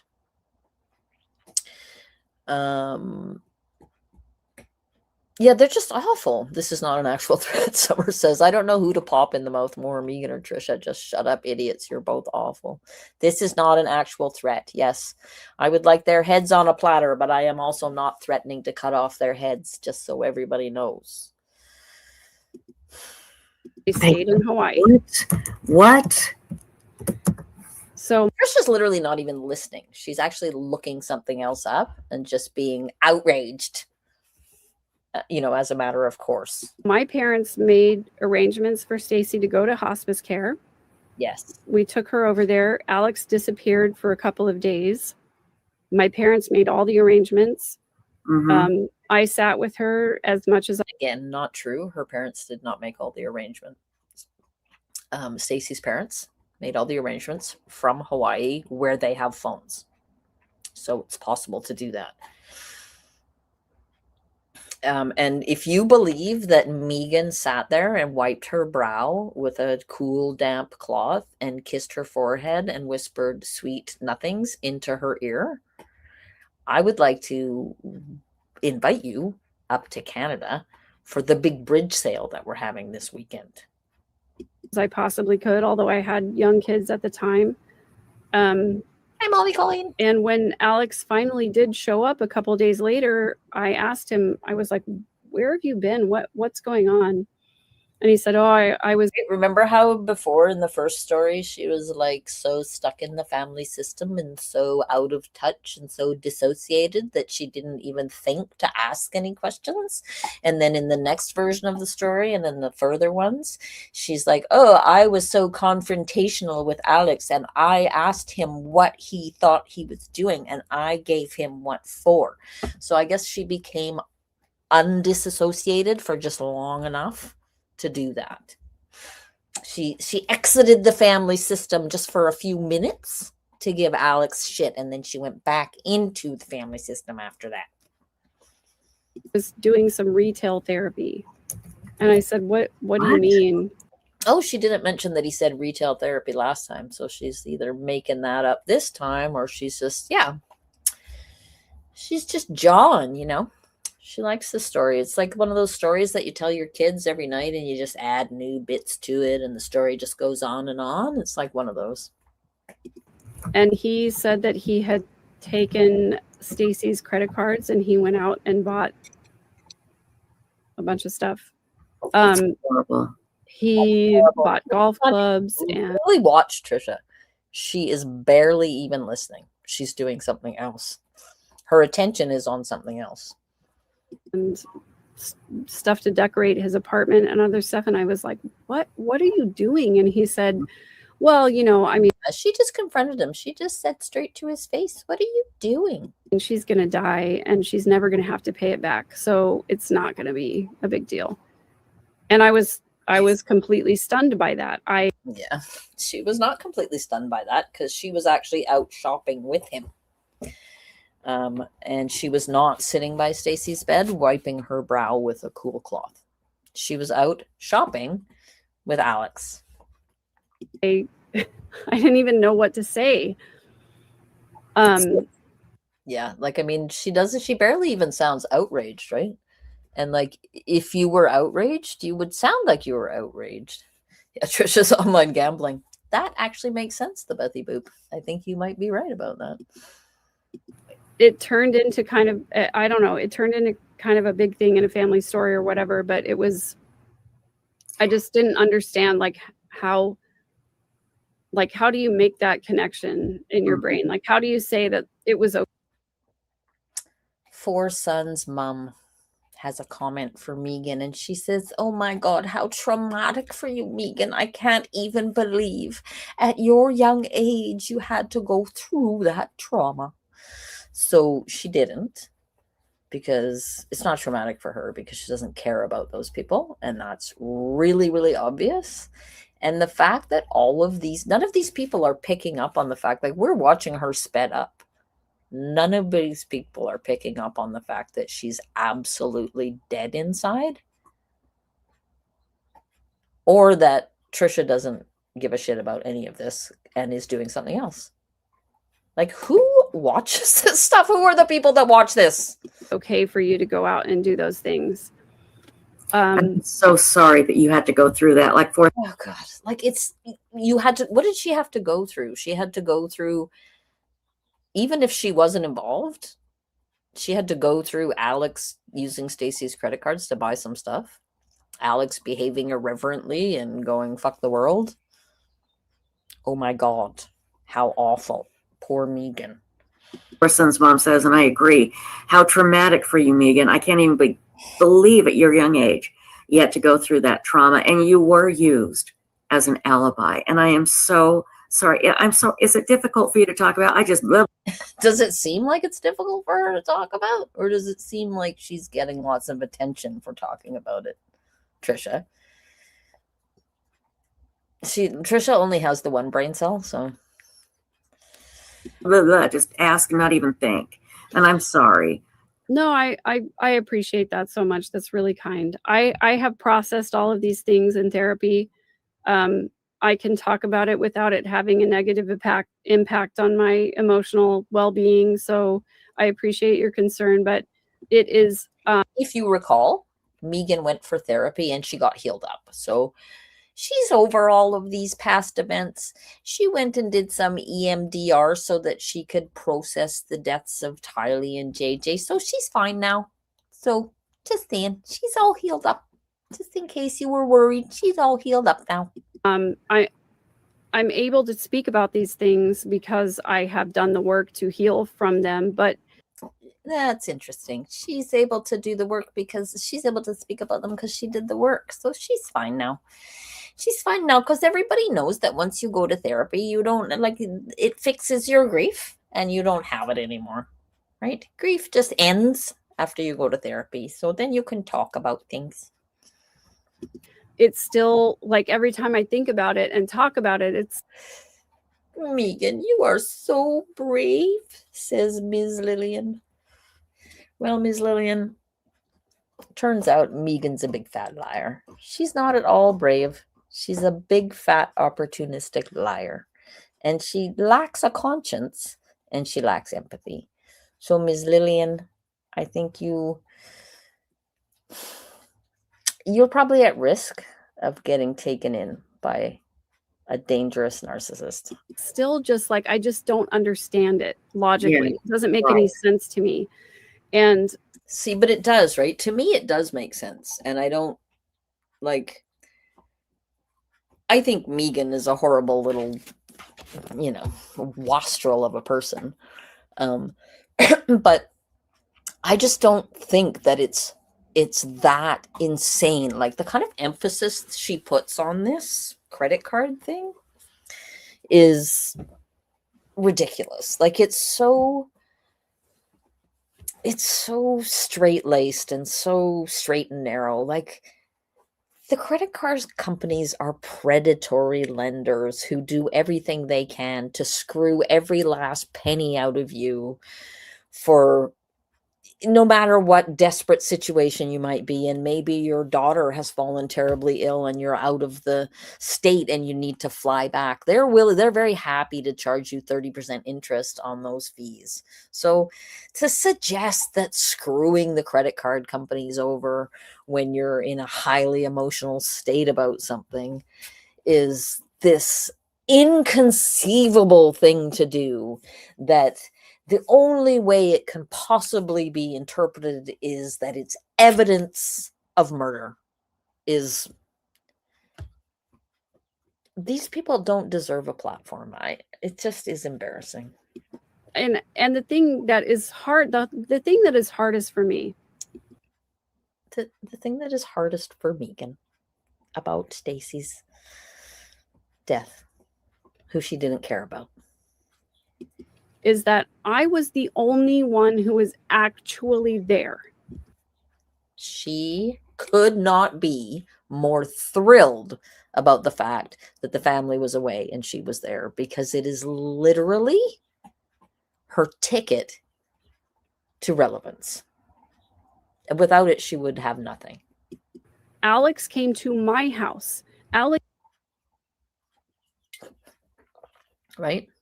This is her relevance right here. Alex came to my house. I was there.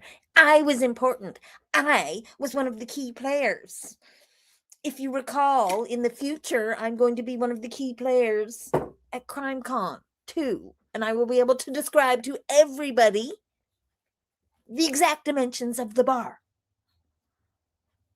Alex used me as an alibi.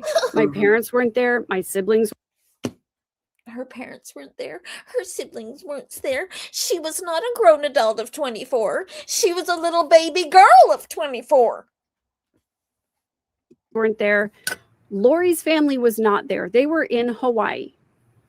And even to this, How very dare they? That family went to Hawaii on a holiday. My God.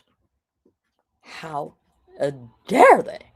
this day, there are some family members that will say, "Oh, Megan doesn't really know what she's talking about. She wasn't They all say Megan doesn't know what she's talking about. I haven't come across one yet that says anything other than that. They all say that, Megan. really around that much." I'm like, I was there. Right? This is it. This is her ticket in. And she was there. Right? And it's interesting because none of the Cox family that I have seen deny that she was there. Right? Nobody's saying she wasn't there. She was there. She's just lying about what happened. You were physically there. And the fact, think about your child. I don't care how old. No, I'm sorry. You shut up. Glam Dolly, before she came over to the light side. Sorry, Glam Dolly, I know you didn't know.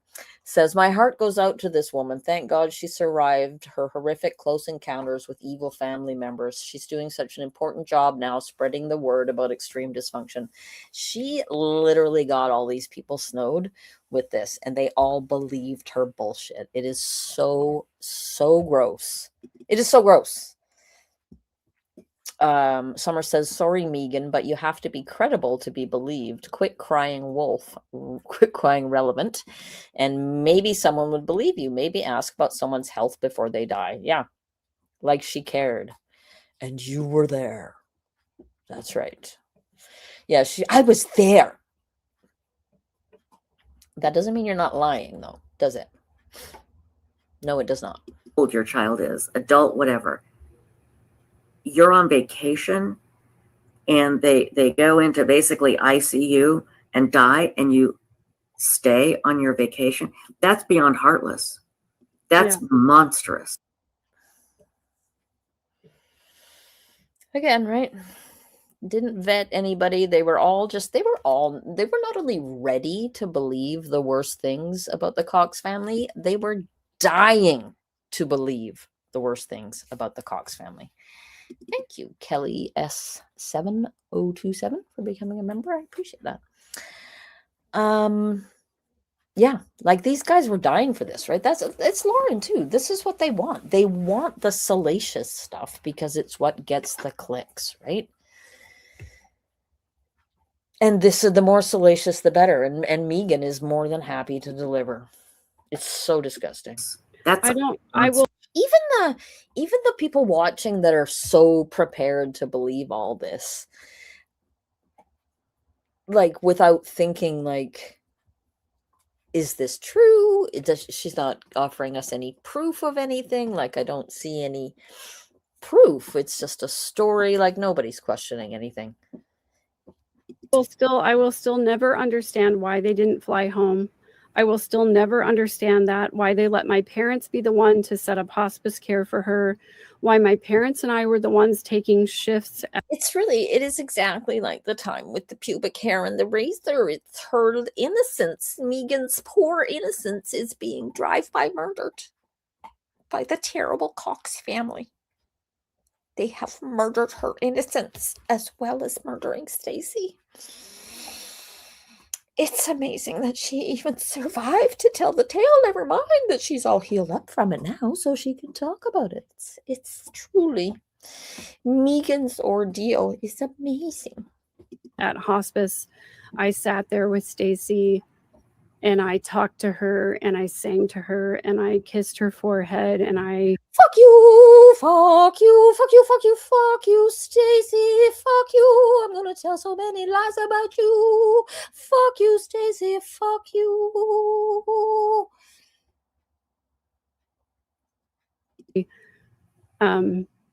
I wanted her to be okay, and to have the family just stay in Hawaii and not come home. I just didn't understand that.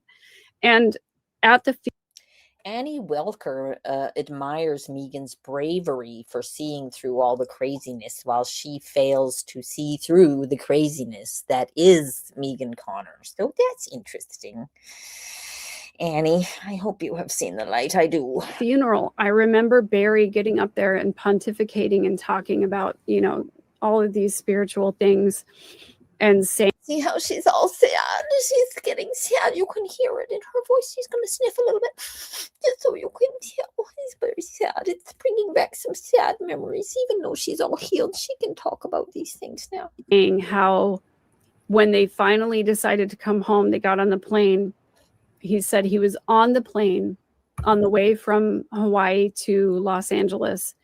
And he said, oh, this is another new detail that we haven't heard before. This is so she can do a drive-by on Barry now. As if she hasn't already slammed him enough by suggesting that he was, that his administering morphine to Stacey was somehow suspicious when she had neuropathy in her legs that is so insanely painful that morphine is the only thing that can even touch it.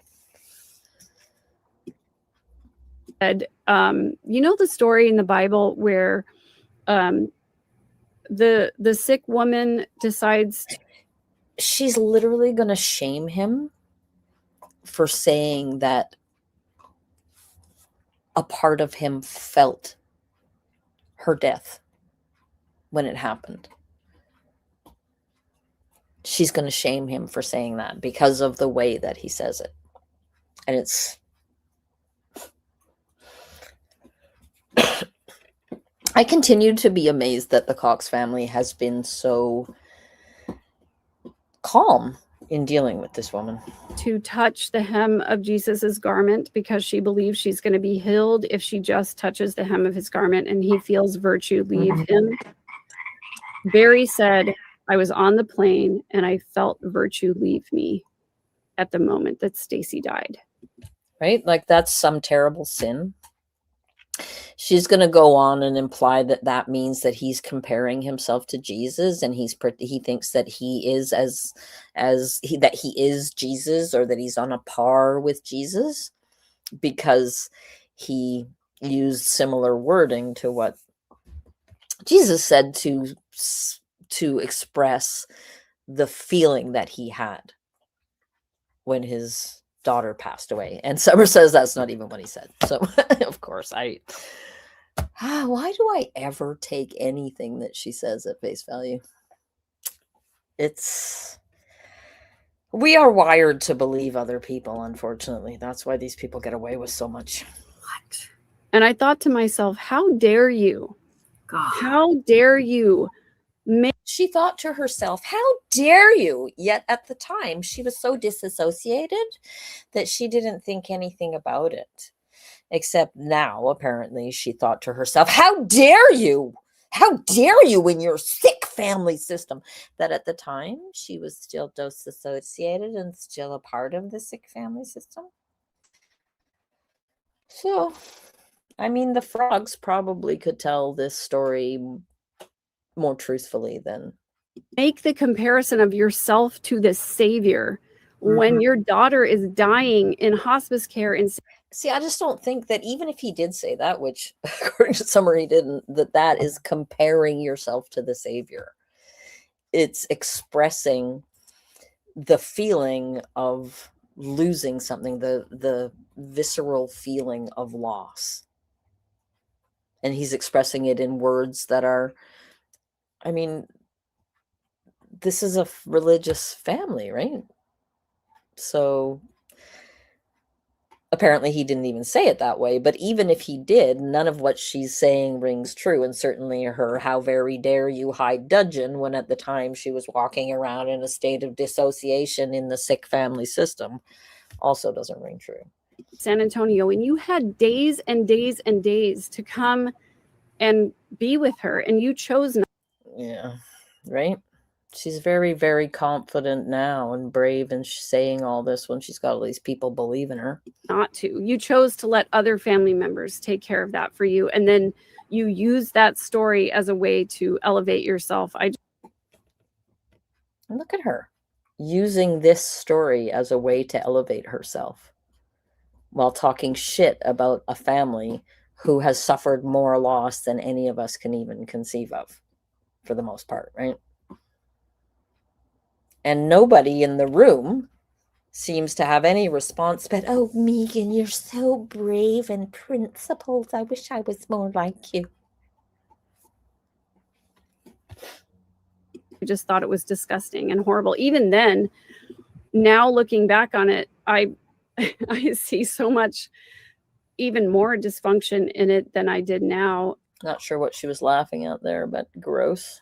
And it's just disturbing and horrible. And I hate the fact that I didn't know then the things that I know now. And I couldn't call out the dysfunction. I didn't feel like I had a right to speak up.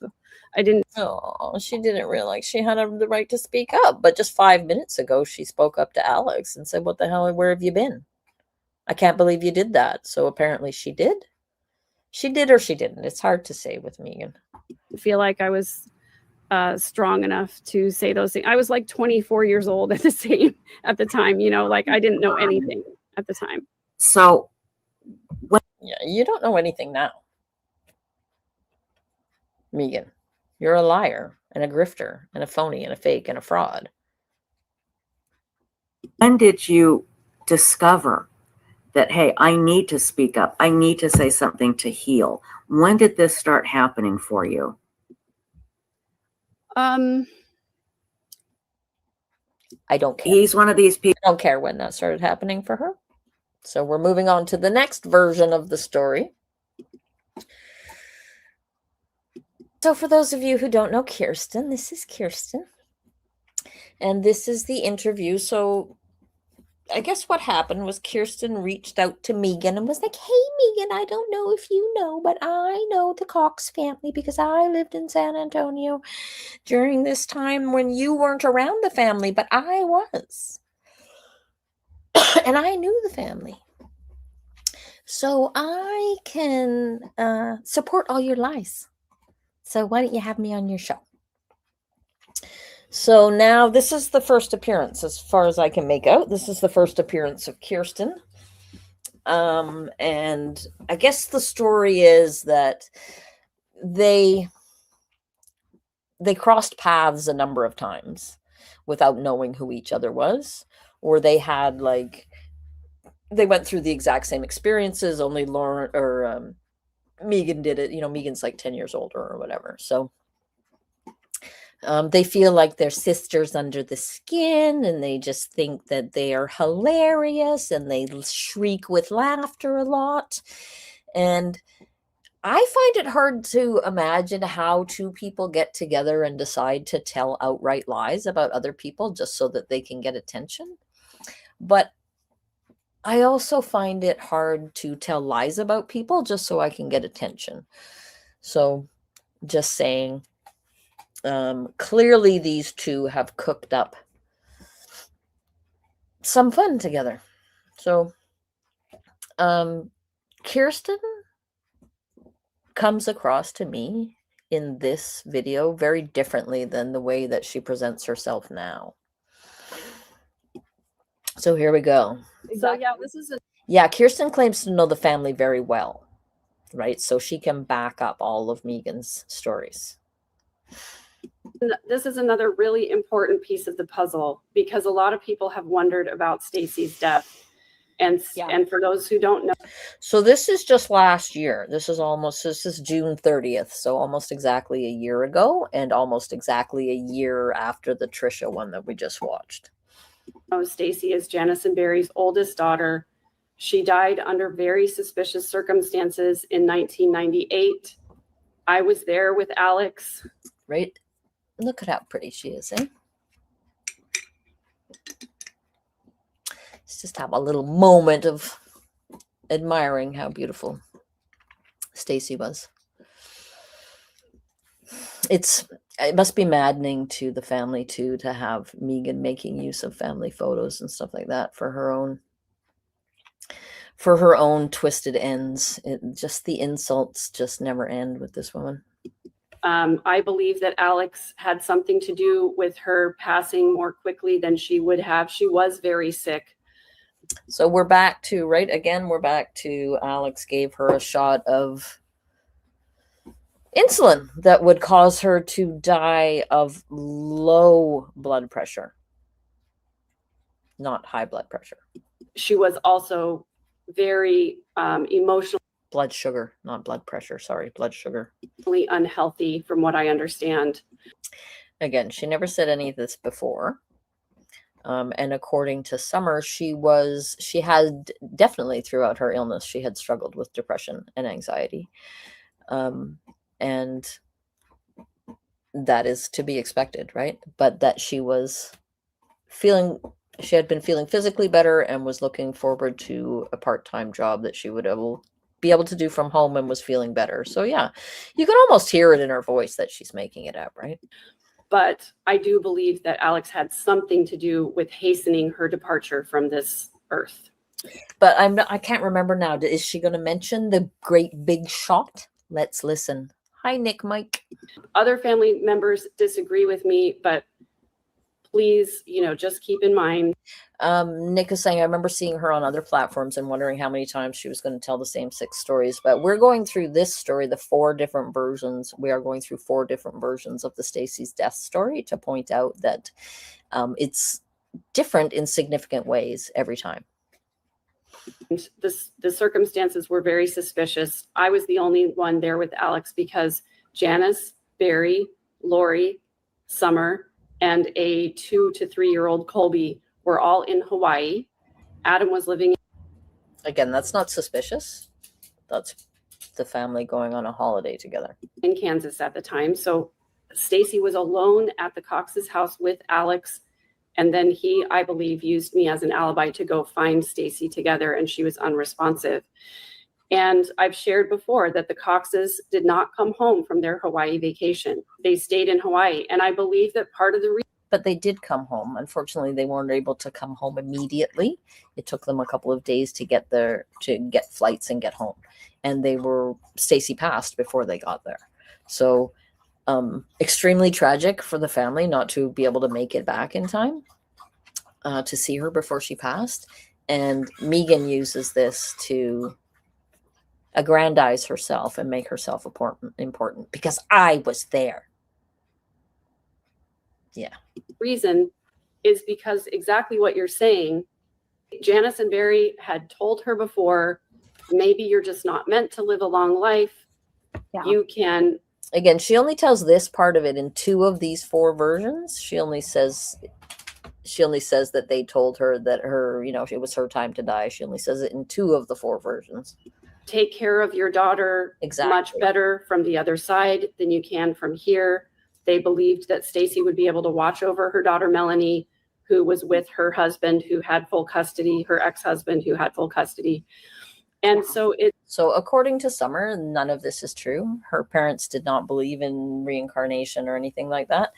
And they never once said anything like that, or like that Lori was the reincarnated Laura Lee, who died at the age of 6 weeks. It's this very harmful idea. Also, just take a look at the date of her birth, right? She was born on June 17th and she died on the 21st of May. And Megan at one point says she was 32 when she died, but she's just subtracting the years, right? She was actually 31. And if Megan was close with this family, like she claims that she was, and if she cared as much as she claims that she does, she would know very well that Stacey died just short of her 32nd birthday. that the next life is more important than this one. You got dealt a bad hand Sorry, I just gotta go let the dog out. with your health and your situation with Melanie. Yeah. And so maybe the next life will be better for you. So incredibly tragic to tell a child, you know, and she was 32 at the time, you know, but that's your child. And you're Yeah. basically telling them, go die. That's fine with us. It was one thing that my family did talk about, because I have a brother that passed from cancer, and that was a topic constantly. So just to say, right, it gives her, when Megan says that the family had told her that, you know, obviously this was just her time to die and she'd be able to take care of Melanie in the next life and everything. It adds credence to the idea that they deliberately, you know, mercy killed her. In my home, he passed. Summer strenuously denies the family ever saying any such thing to Stacey, that it was just her time to go. Away in childhood, very young, almost 5. It was something that we talked about a lot. And my mom was Janice's visiting teacher, or the So again, this really makes me sick here. So she uses her little brother's death from cancer to prop up Megan's lies about the Cox family. other way around. I don't quite remember. My mom's not here to clarify. Yeah. So for non-Mormons, visiting teaching was a program by which they would assign people to go and visit different families to make Right. sure that their needs were met and things were taken care of. It's a beautiful concept, I think. Oh, absolutely. It didn't all. It's not a beautiful concept. Women are not all interchangeable. You can't just send one woman to go check on another woman and assume that everything's fine because you sent a woman to check on another woman. It's a stupid, simplistic concept that can't possibly have the kind of outcomes that you simplistically think that it could.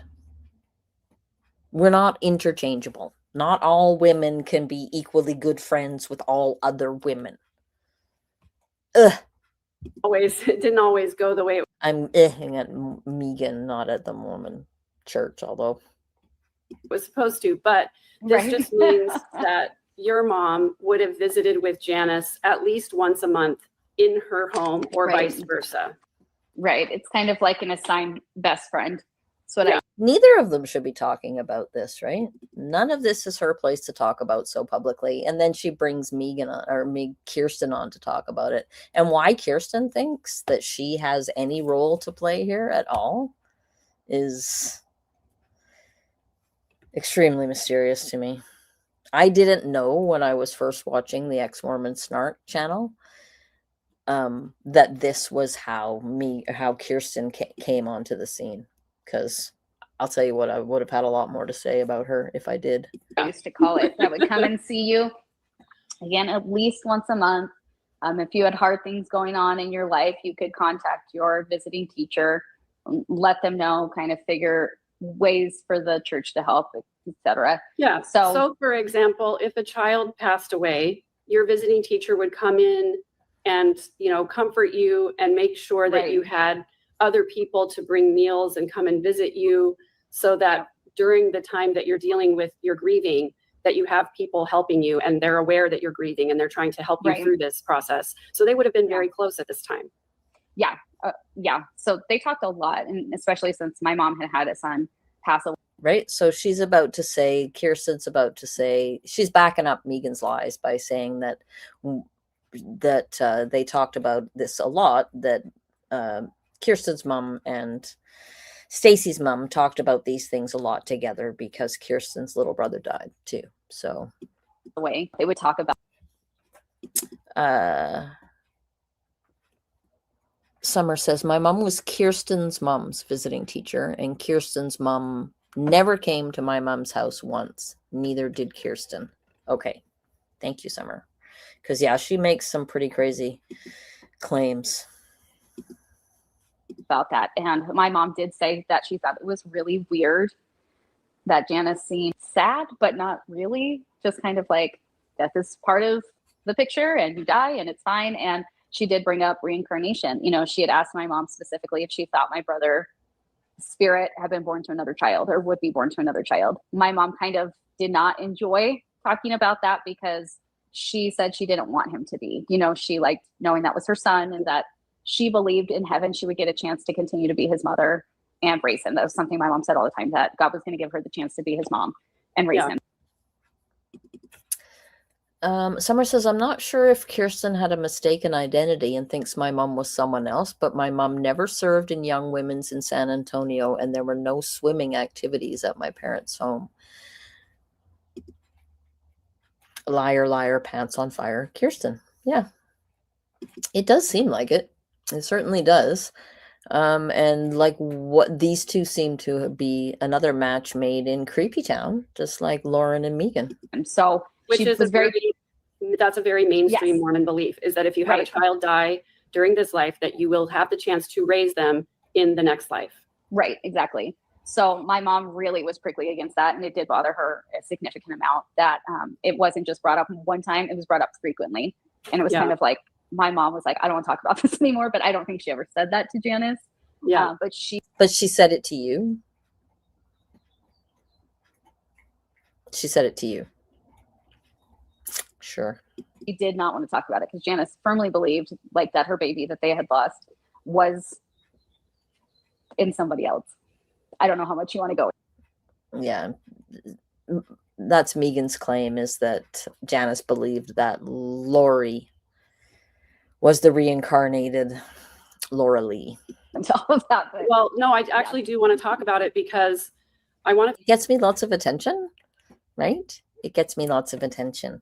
And in the first time what was it? I can't remember which interview it was now, but she mentioned that, you know, based on the fact that that she said that Alex went and gave Stacey an extra big shot of morphine that made her die from the opposite thing that she would die from, that because of that they needed to look into Lolly's death too. Right? Talk about the stories surrounding baby Lolly. Laura Lee is the name of the baby that Janice lost, and this was Janice had Stacey, then Alex, then Adam, then Laura Lee was born in 1971, and she died, I believe, when she was just 6 weeks old or so. Then Lori was born, and she believes that she died when she was just 6 weeks or so, but she's very confident that of all this other stuff, right? But she doesn't even have the actual details of when her baby cousin died. Janice obviously had some form of this belief at the time already, because she kind of did name Lori after Laura Lee, who was called Lolly. Is that why you made up the story? Because the names are similar? Yeah, that makes sense. Lori's iCloud account is lollytime at iCloud.com. Again, like, how is that proof of anything except that Lori and her whole family, all of her siblings, were always told about Lolly, and that Lolly was a member of their family, and that they would go as a family to visit the grave. Like, it's not proof of anything. It's not proof of anything, right? Lolly time could literally just be an homage to her baby sister. So again, Megan, none of these things are proof, and you look like an idiot for suggesting that they are. We've heard that throughout the trials, and that's a reference to the baby that passed away. And so what you're telling us is you're confirming basically that Janice said that Lori was a reincarnation of Lolly. Again, like, this is why you can't trust anything that Megan says, because she makes all these huge leaps in logic, right? She assumes things. She assumes facts that aren't in evidence, and then makes logical inference based on facts that aren't in evidence. So there is no way for her to know why Lori called her email account Lollytime. No way at all. It could, to my mind, it's very plausible that it was an homage to the baby that was, according to Summer, always spoken about as a member of the family, that they all were taught about her very early on, and they all knew that they had this sister, and she was talked about as a member of the family. So again, Megan just making shit up out of whole cloth, basically. Hi, Faye Loves Nature. Yes. Well, that's what my mom had Yeah, really? Wow, that's so interesting, Kirsten. I'm so interested in what you have to say. insinuated that she did believe that. And and this is totally just putting on my tinfoil hat, I guess, so to speak. Why? Why are you putting on your tinfoil hat to talk about a family that has suffered the most horrific tragedies that most of us could ever even conceive of having to deal with? You think that that's a good time to put on your tinfoil hat and speculate about those people? For some reason? Is it because you're not very bright, or is it because you have no conscience? Like, what reason could there be? And look at Megan. She thinks, that's great. Let's speculate. Seems awesome. What a great idea. Let's speculate. Hey, Megan. While they're talking about the topic of conversation is the conversation between Lori's mother and Kirsten's mother about the deaths of their children.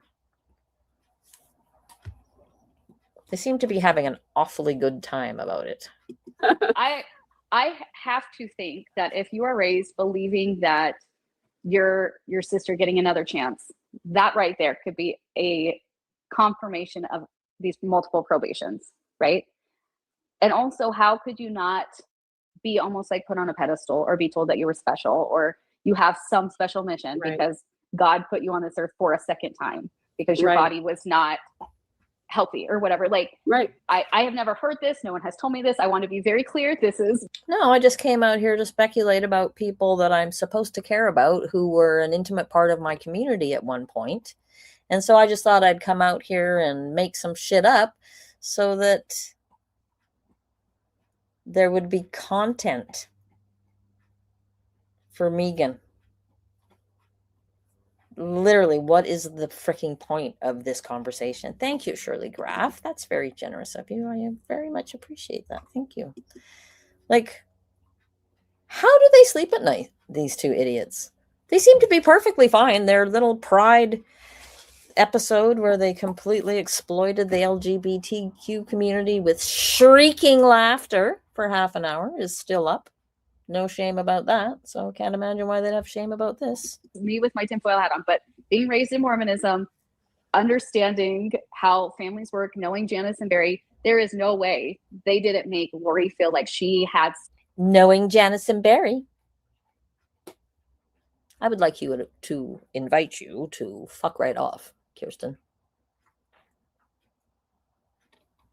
Some superiority, that she was here for a reason, that she's already had multiple chances because her spirit is so special. That is me. Yeah, that is me, just over here making shit up just for fun, just so I can get some clicks, just so I can be important on the internet. I'm just going to guess. I'm just going to guess what happened just for fun. Mindswimmer says, I genuinely cannot imagine Janice believing in reincarnation, but I can imagine these two fabricating stories. Kirsten clearly lives in make-believe land. She's a Disney character, literally.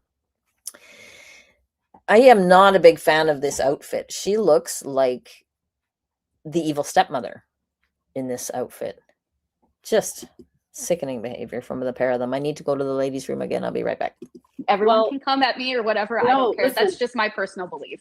No, it makes so much sense that then when she met Chad Daybell and he was like, we were married in a past life. She's like, I know, because, you know, I do remember vaguely this idea of like, when I had a miscarriage between my second and third child. And I do remember a lot of discussion in my family about, don't worry about it because the next baby that you have is going to be that spirit coming into a new body. That really is something that gets talked about.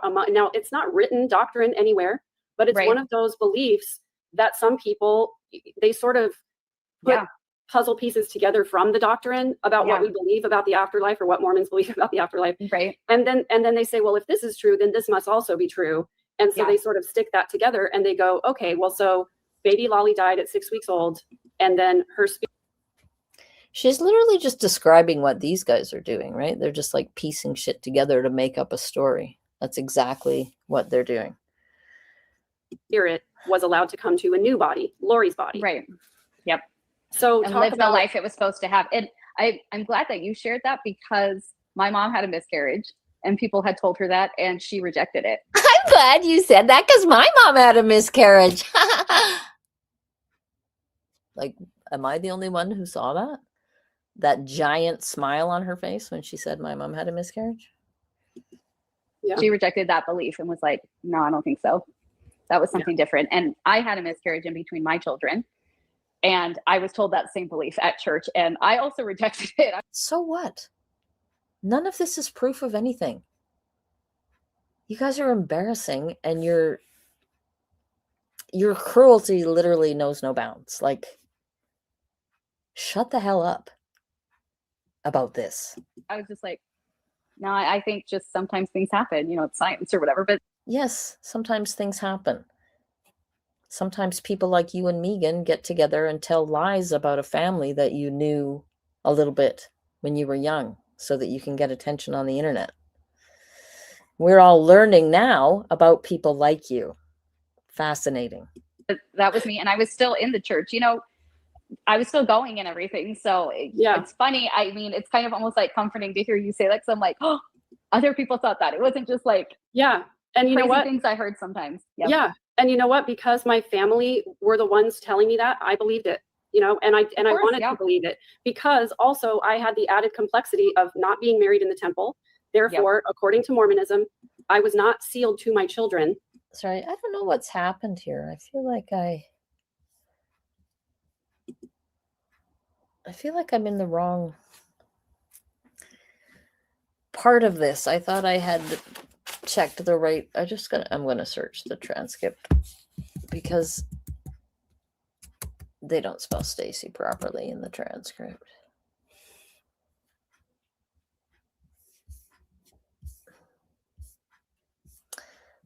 Sorry.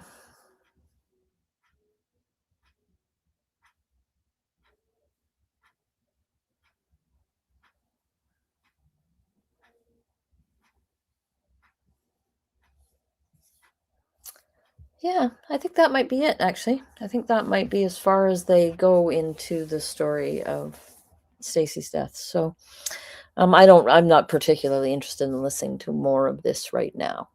And also my dog has diabetes, and it's a little different with animals. You can't be constantly checking their blood sugar. So they have to eat on a very rigid schedule. And he eats at 6:30 and I have to make up his food still. So, so I think I'm going to call it for today. But yeah, so I think that was worth watching. I had heard a number of those before but I hadn't picked up on the fact that the story kept changing, and particularly the fact that in one version, Megan has Stacey dying from high blood sugar, and in the next version, she has Stacey dying from low blood sugar, and then she goes back to high blood sugar, which is confusing, because the high blood sugar death does not explain how her contention that Alex Mercy killed her as a plan with the whole Cox family. So I don't enjoy talking about this particularly. I feel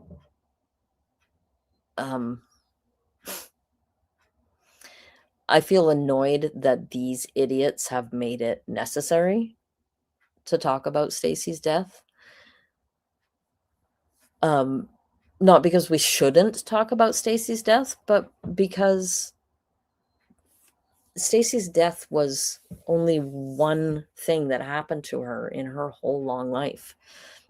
And these two idiots, and Lauren and Trisha and John DeLynn, you know, have made it all into a salacious bit of content.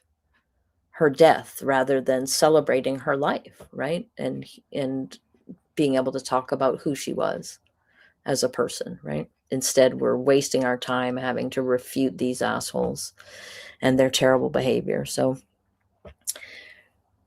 anyway, I'm glad you were all here to join me, because I find it very hard to go through this stuff, and it's definitely a lot easier with all your insightful and compassionate and often funny comments as well. So thanks again, everybody. I have another Lauren video planned for Sunday, and you know, same time, same station, and I will look forward to seeing you all then. And thank you for coming. I will love you and leave you until then.